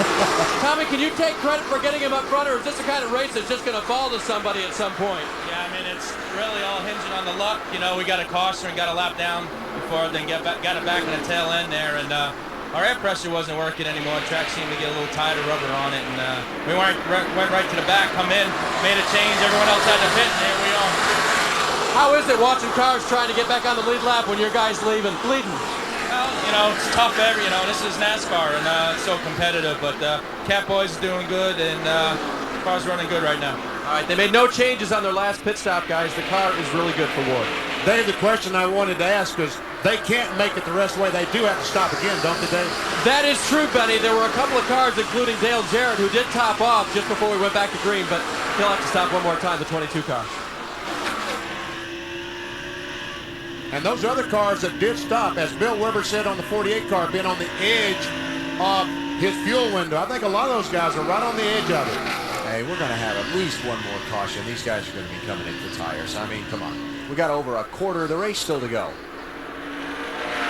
And right now we have Ryan Newman, the 12 car, and the 17 of Matt Kenseth. What's the 17 car? Wasn't he behind? He's behind a lap earlier. 2 flat tires for Matt Kenseth tonight. Yet, he's come back to contend for the win in this thing. Next week, Loud, New Hampshire, more of the same. Yeah. Beating and banging and tempers and frustrations. On a very slick racetrack. Does it look like 2 grooves FBP, or is it still a groove and a half? About a groove and a half, I think, right now. Maybe 3/4. Can I push it that far? Maybe a groove and 3/4. I'll give you that. All right, Kenseth, what's he doing? He's slowing down? No, he's on the inside of someone. I looked up and saw the 17, said, what's he doing on the inside? I see what he's doing, trying to pass Mike Skinner in the 4 car. And does. So Mike's now back a lap down. In that 4 car, he's in 24th place. And it is Dale Earnhardt Jr. working that leader over good to try and get back on the lead lap. A lot of guys got trapped a lap down with a caution at lap 208 just after green flag pit stops. Junior was one of them. And now he's back on the tail end of the lead lap, needing a caution. Here comes Ryan Newman for the race lead.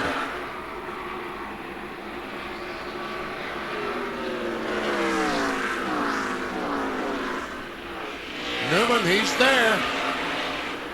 He is there and going to take the lead. Ryan Newman led 143 laps earlier in this race. Got shuffled back by that same pit stop caution flag sequence that we talked about. Yeah, a little slide job there. Here comes Kenseth.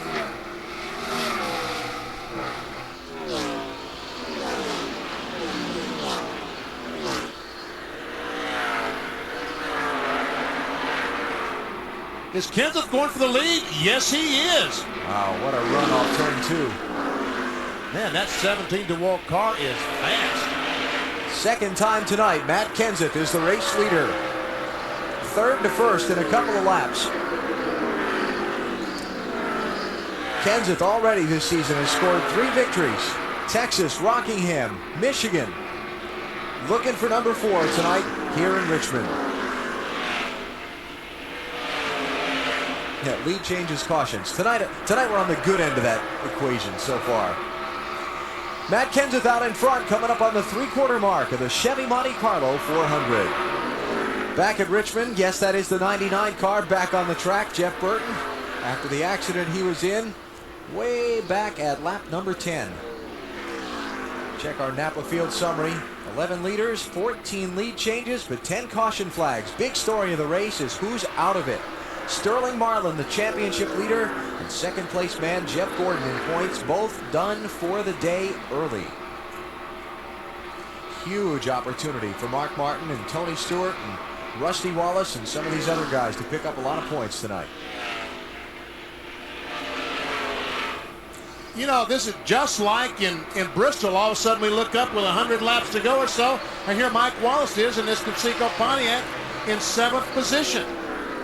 Play the pit strategy where the caution flags worked out well for them. They were one of the ones that were still on the track when a lot of those guys got tracked a lap down. Back at, what was that, 2:08? Got him up into the top 10 then, and he hasn't let it go. Yeah, he's still running good That's the enough big thing. to hold that position. He got some very good race cars. Got Jeff Green, got Jimmy Johnson behind him.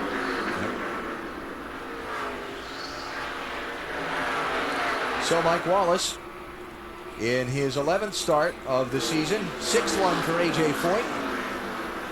Looking to see if he could pick up his season's best finish. He got that 10th at Bristol a couple of weeks ago.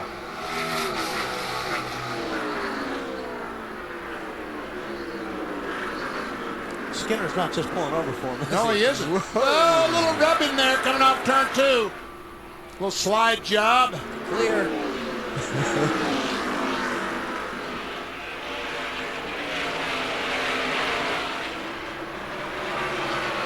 Great for Mike.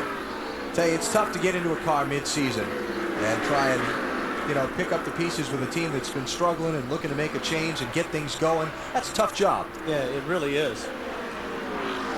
You know, we've seen some cars last night in the NASCAR Busch Series race and tonight in the Winston Cup race. Seen some cars back in the fence. We've seen a lot of damage, and here's why.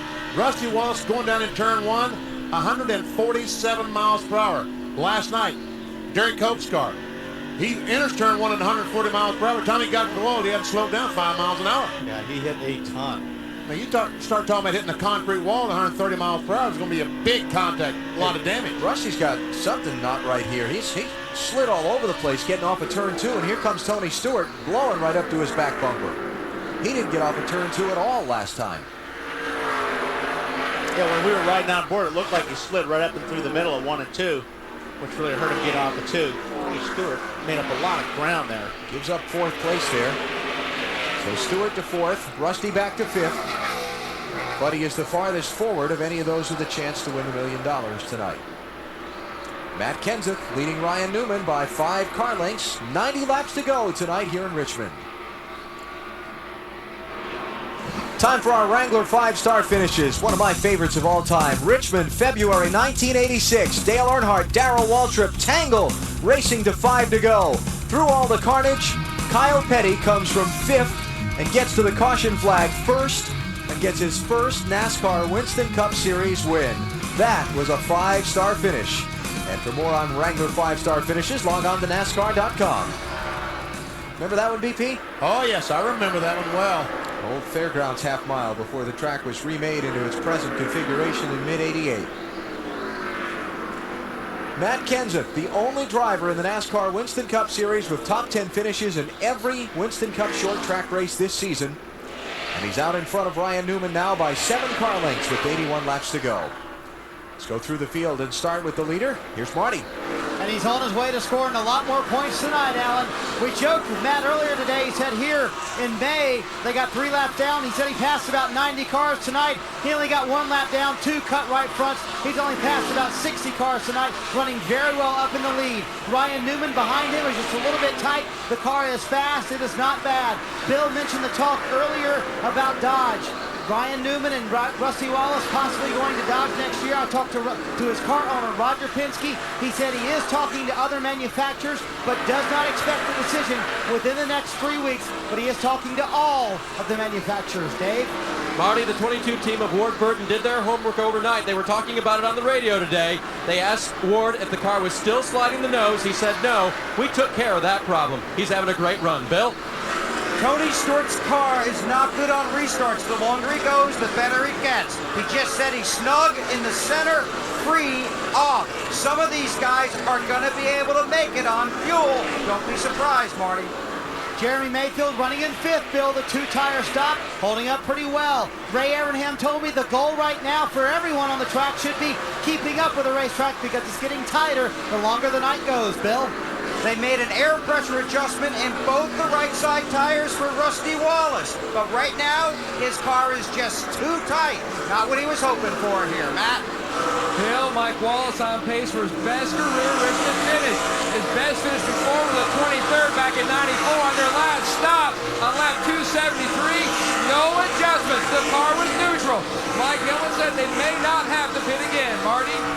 Jeff Green's having a little bit of radio problems. His team cannot hear him under green. They can only hear him under yellow. That causes a problem because if we have green flag pit stops here at the end, they don't know what adjustments to make, but he's been loose all night long. Bill?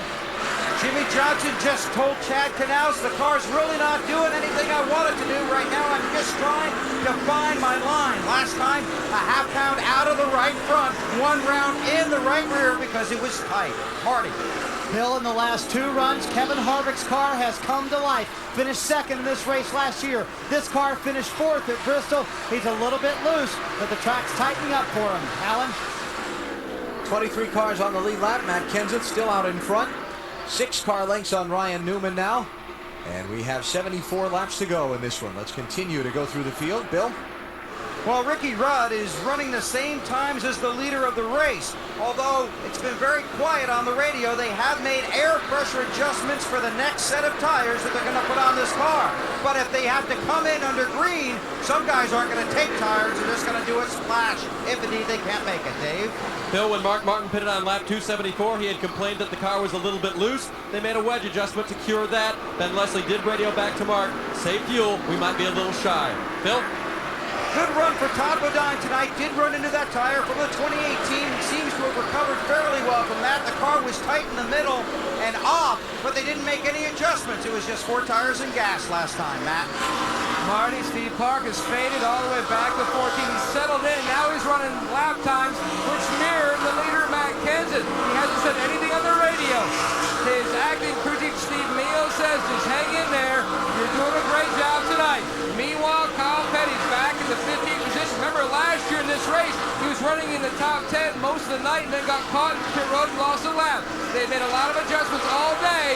This car currently runs in the 15th position. He was fighting tight on his last stop. 70 laps to go. Now make it 69 laps to go for Matt Kenseth in search of his 4th win of 2002. He and Ryan Newman out front now, but Tony Stewart trying to claw his way back up. 102,000 seats here at the Richmond International Raceway, all sold out for tonight's Chevrolet Monte Carlo 400 with the Looney Tunes. And next Sunday, another sellout crowd on hand in New England at the New Hampshire International Speedway. 300 miles of NASCAR Winston Cup racing. You'll see it on NBC starting with Discover Card Countdown to Green at 12:30 Eastern next Sunday. We're seeing Matt Kenseth lead tonight here in Virginia's capital city. 60 laps to go. All right, Marty, tell me, can the 17 car make it the rest of the way on fuel or not?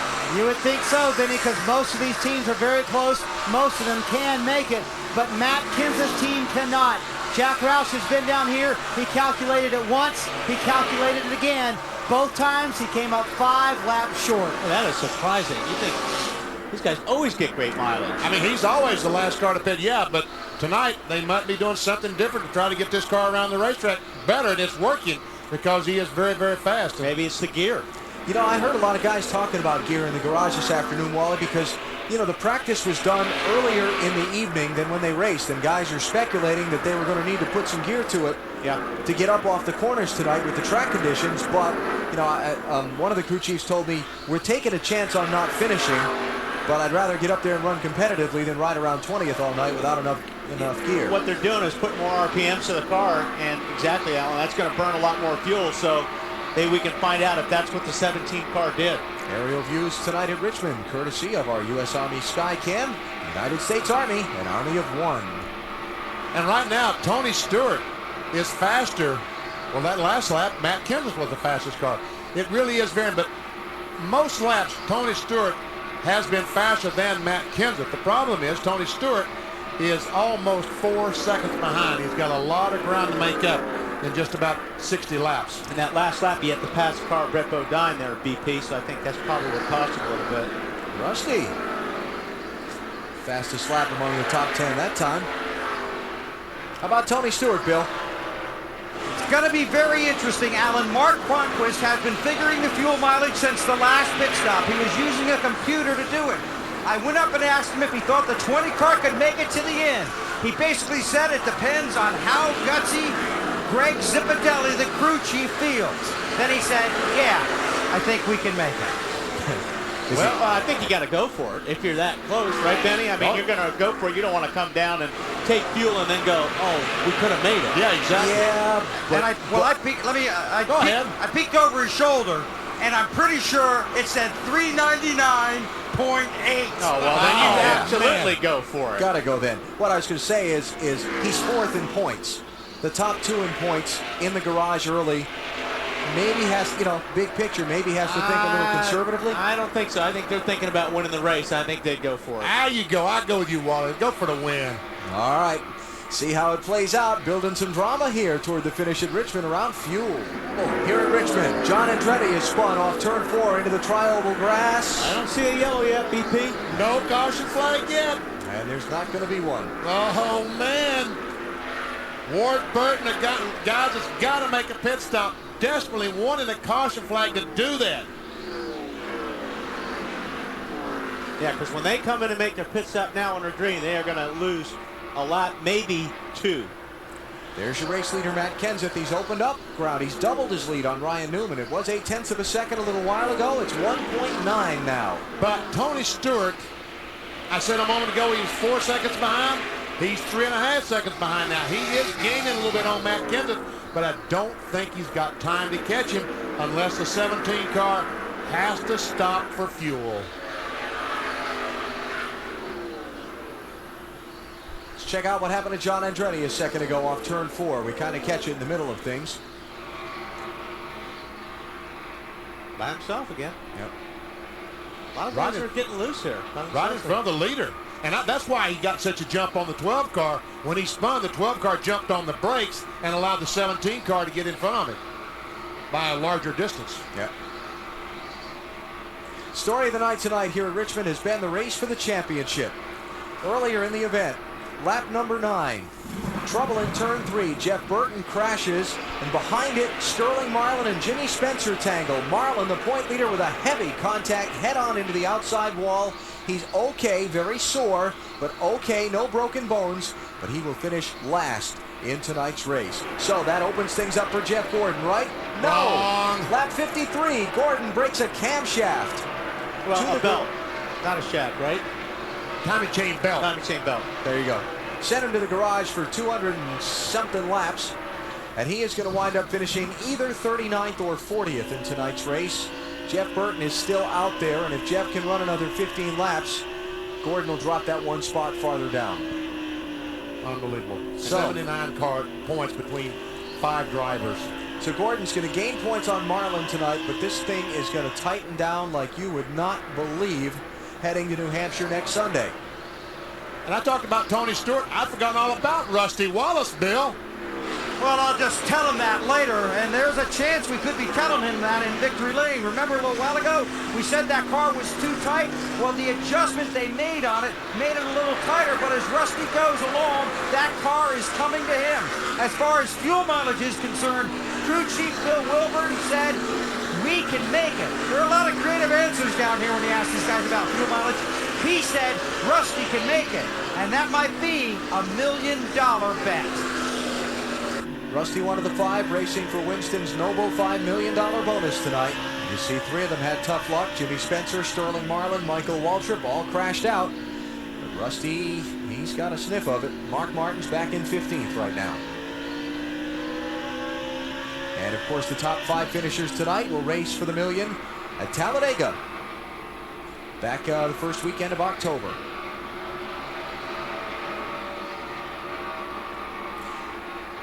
"36 laps to go. Who's going to make it on fuel? Who's not going to? Will a caution come out and change this whole thing around?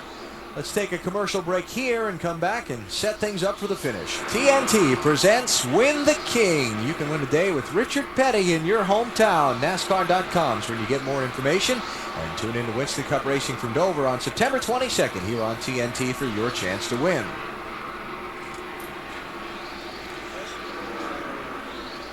.29 laps to go. Matt Kenseth's the race leader. Can he make it to the distance on fuel? Ryan Newman is second. There he is, but things are tightening up from second, third, and fourth. Rusty Wallace has caught Tony Stewart. Made a move on him a couple of laps ago, but the lap traffic, Tony's not able to keep his car on the bottom right now. Yep. See that BP got down the middle of the corner, and that car just shot up the racetrack. Opened it up for Rusty. And Rusty he turned his, and around him, he went. Tony's lost the forward bite on that car. That's his problem. So when he steps on the gas to get up off the corner, it won't get up. It's just sliding around. So Tony back to fourth, Rusty to third. Not all that far behind Ryan Newman for second, but they're a long way behind Matt Kenseth, the race leader, and they're running out of laps. And Ward Burton, we said he was going to have to make a pit stop. Well, he's finally on pit road to get that last drop of fuel. Dave? BP, this track has so much grip tonight for Ward. He complained that the tires felt like they were rolling off the rims, so they added air pressure all the way around, and then the car started pushing the nose. Ward radioed in a few laps ago, we need to get another right front tire on this car now, and he's also at his fuel window. He had to stop. Okay, 20 laps. He stopped 20 laps before our leader stopped, so that means they can make it to 394, 6 laps short. But some of them can make it. There's no doubt in my mind some of them can make it. Matt Kenseth back at lap 68. Had a flat tire. Got to pit road. The caution came out when he had the problem. Got to pit road, got it changed. Lost a lap. Got the lap back. 166, had another flat tire. But stayed in sync with the leaders in a whole exchange of pit stops and caution flags and so on just past lap 200. Got back up front, his track position. Has led this race from lap 249 most of the way to right now. And you see these cars going by. The 43 car, John Andretti, has gone past the 17. Mike Skinner, the 4 car, Kodak car, is driven by the 17 car. But these cars have stopped and put on 4 fresh tires. Better grip, so they're able to pass the 17 car. But that has slowed him down. Some of these cars passing has slowed him down to the point that Rusty Wallace is now only 2.5 seconds behind Matt Kenseth. Matt trying to pick up his 4th win of the 2002 NASCAR Winston Cup season. One of the strongest cars in the season's first half. Checkered flags at Texas, Rockingham, and Michigan for Matt Kenseth.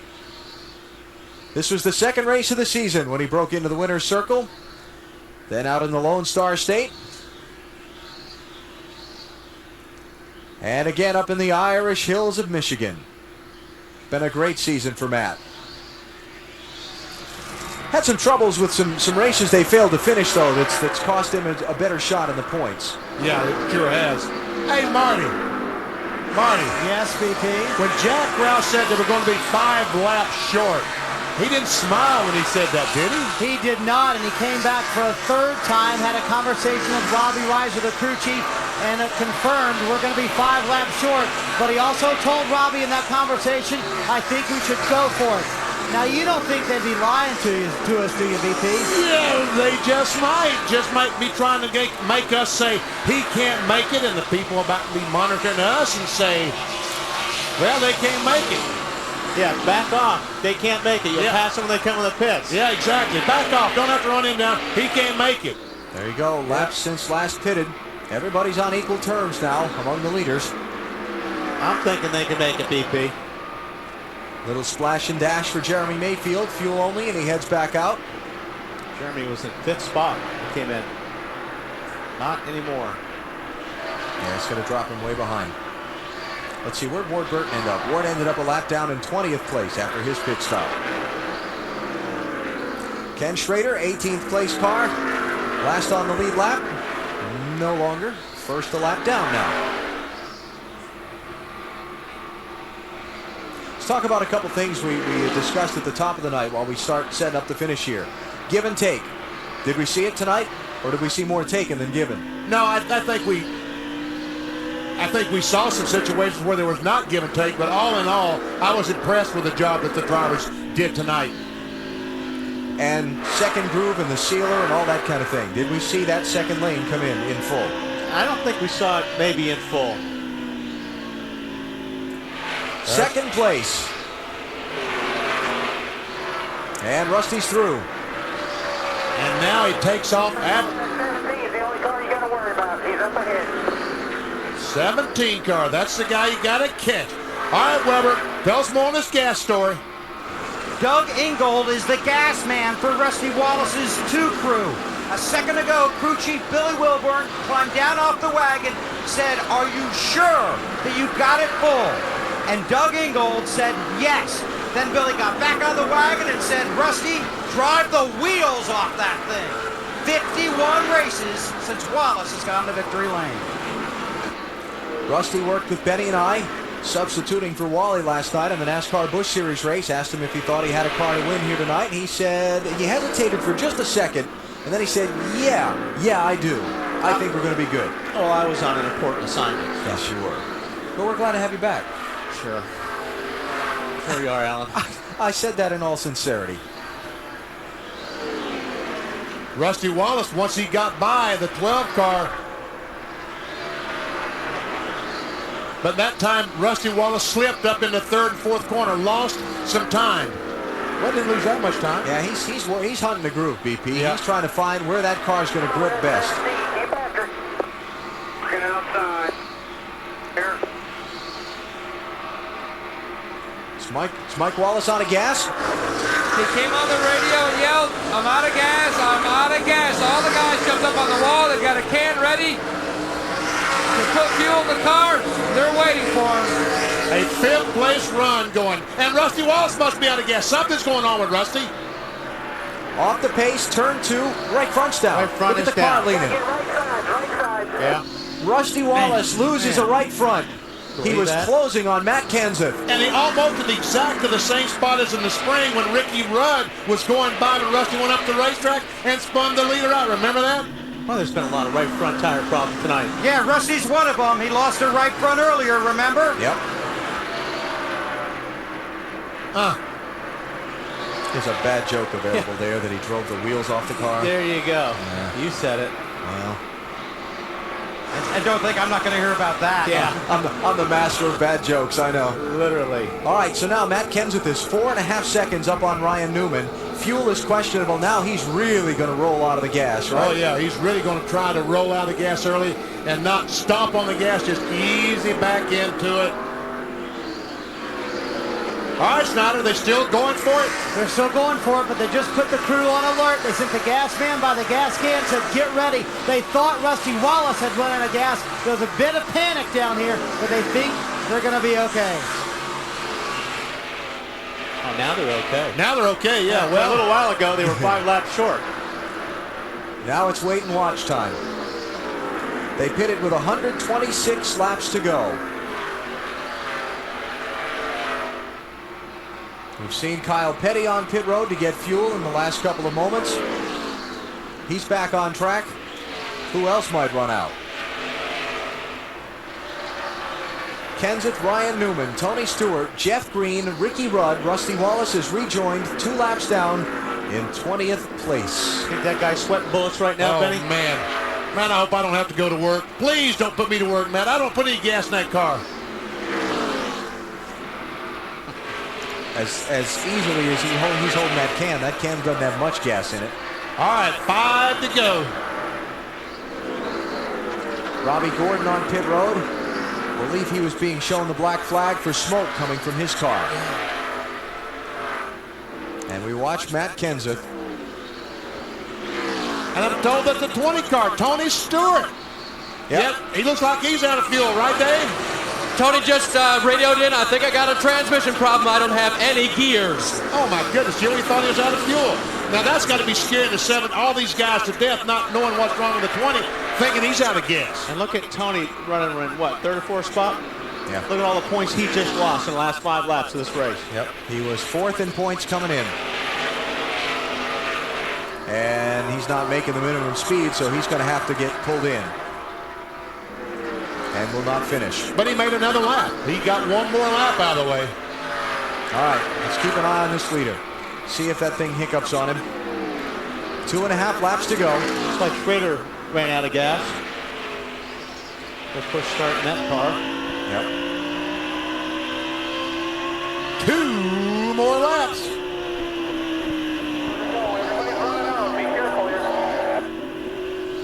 Thirty's out of gas? Or is that's Kevin Harvick? 29. That's Kevin Harvick. Harvick looking for fuel, sloshing that thing back and forth. All right, 3/4 of a mile for Matt Kenseth.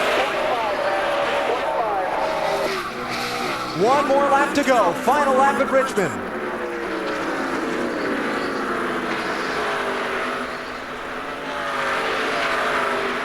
Katie's watching. They've got a vacation home up in their native Wisconsin they like to go to get away from it all. If they go there tomorrow, they can celebrate win number 4 of 2002. Matt Kenseth has won the Chevrolet Monte Carlo 400 at Richmond. We knew we could make it, Benny.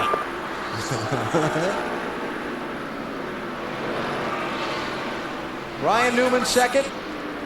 Jeff Green got 3rd. Dale Earnhardt Jr. came all the way back from a lap down to 4th. And Todd Bodine gets a top 5.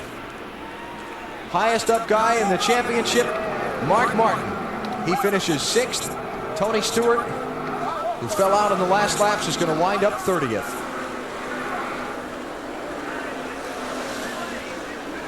Short tracks have been pretty good to Kenseth this year, Marty. Robbie Reiser, I guess the statement, it made it. Well, like, we didn't probably deserve that tonight. I shouldn't say we. This race team deserves it. Matt Kenseth deserves it, but made some mistakes on the tires and probably could have cost ourselves a race car and a race driver. We should have never done that, but figured it out and got it working here by the end of the race and took a gamble on this field. And Matt did a heck of a job conserving the field at the end, and we had a good race car. And I'm really proud of this race team and everyone at Roush Racing. I appreciate everything. Were you really 5 laps short? Yeah, we were 5 laps short, and I told Matt about halfway through the run, and I think he was more worried about the tires than what he was about the field. So we're pretty fortunate here tonight. Brought it home for the 4th win of the season, Alan. Matt Kenseth with his first short track win in Winston Cup competition came back from 2 flat tires and a lap down to take the victory tonight. And we're here in victory lane. Matt Kenseth with an outstanding performance and his 4th win of the season. He has 125 members of his fan club here. They have come from all across the country, and they saw what they came here to see. A win. Congratulations. Thanks, that was pretty fun.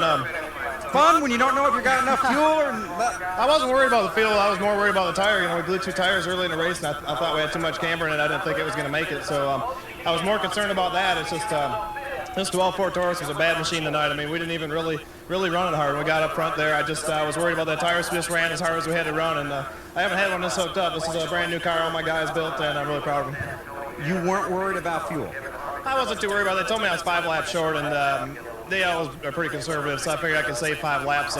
Being up front to try to save the right front tire, I was trying to let off early and not get the brakes too hot, so I was letting off the gas real early. I was running the bottom the whole time, so I figured I was saving a little bit. That's 4 wins for you this season? Yeah, that's pretty awesome. That seems unbelievable. We got really good equipment this year, Jack, and everybody's been doing a great job. The motor shop's been doing a really good job of stepping up the program and giving us better motors at the big tracks and at the short tracks for power. So it's been a lot of fun to drive these machines this year. Congratulations.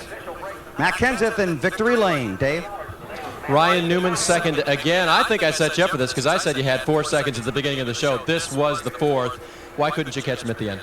I knew you made a mistake there. Yeah, you did. But, I guess reading the future was your deal today. Good run for the Alto Ford. You can ask only a little bit better than 2nd place, and we're asking for it, but we're happy with 2nd. It's satisfying, but yet it's disappointing in some respects. good effort all day for the Altel Ford. Great pit stops.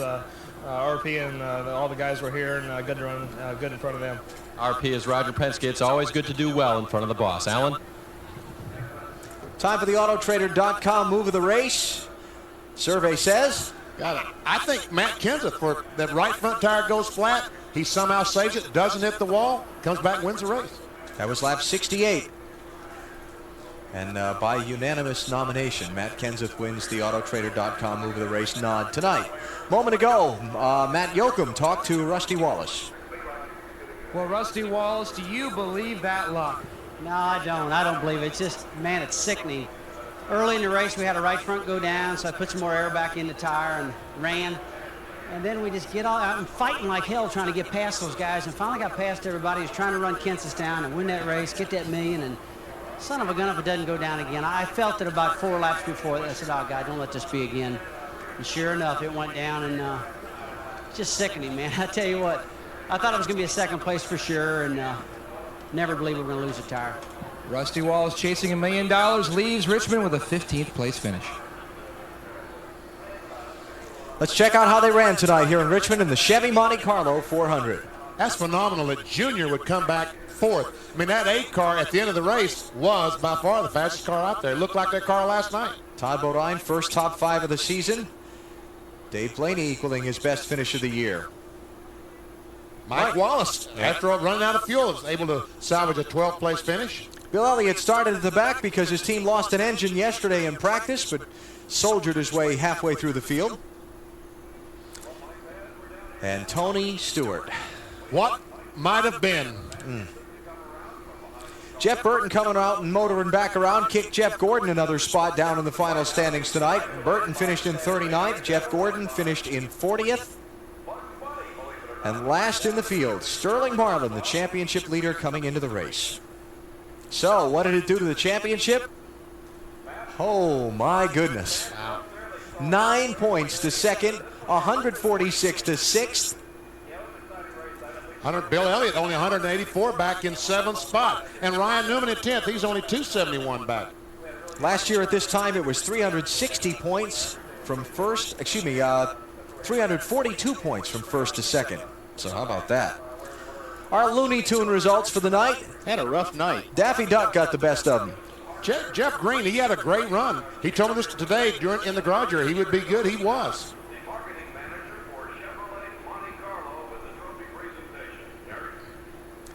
And as far as the Noble 5 is concerned, didn't get one tonight. Top 5 finishers tonight will try for it at Talladega in early October. Next weekend, coverage of NASCAR moves to NBC. It's the New Hampshire 300 from Loudon, New Hampshire. And the New Hampshire International Speedway coverage at 12:30 Eastern on Sunday with Discover Card Countdown to Green. Next on TNT, Lethal Weapon on the East Coast and on Deadly Ground on the West Coast.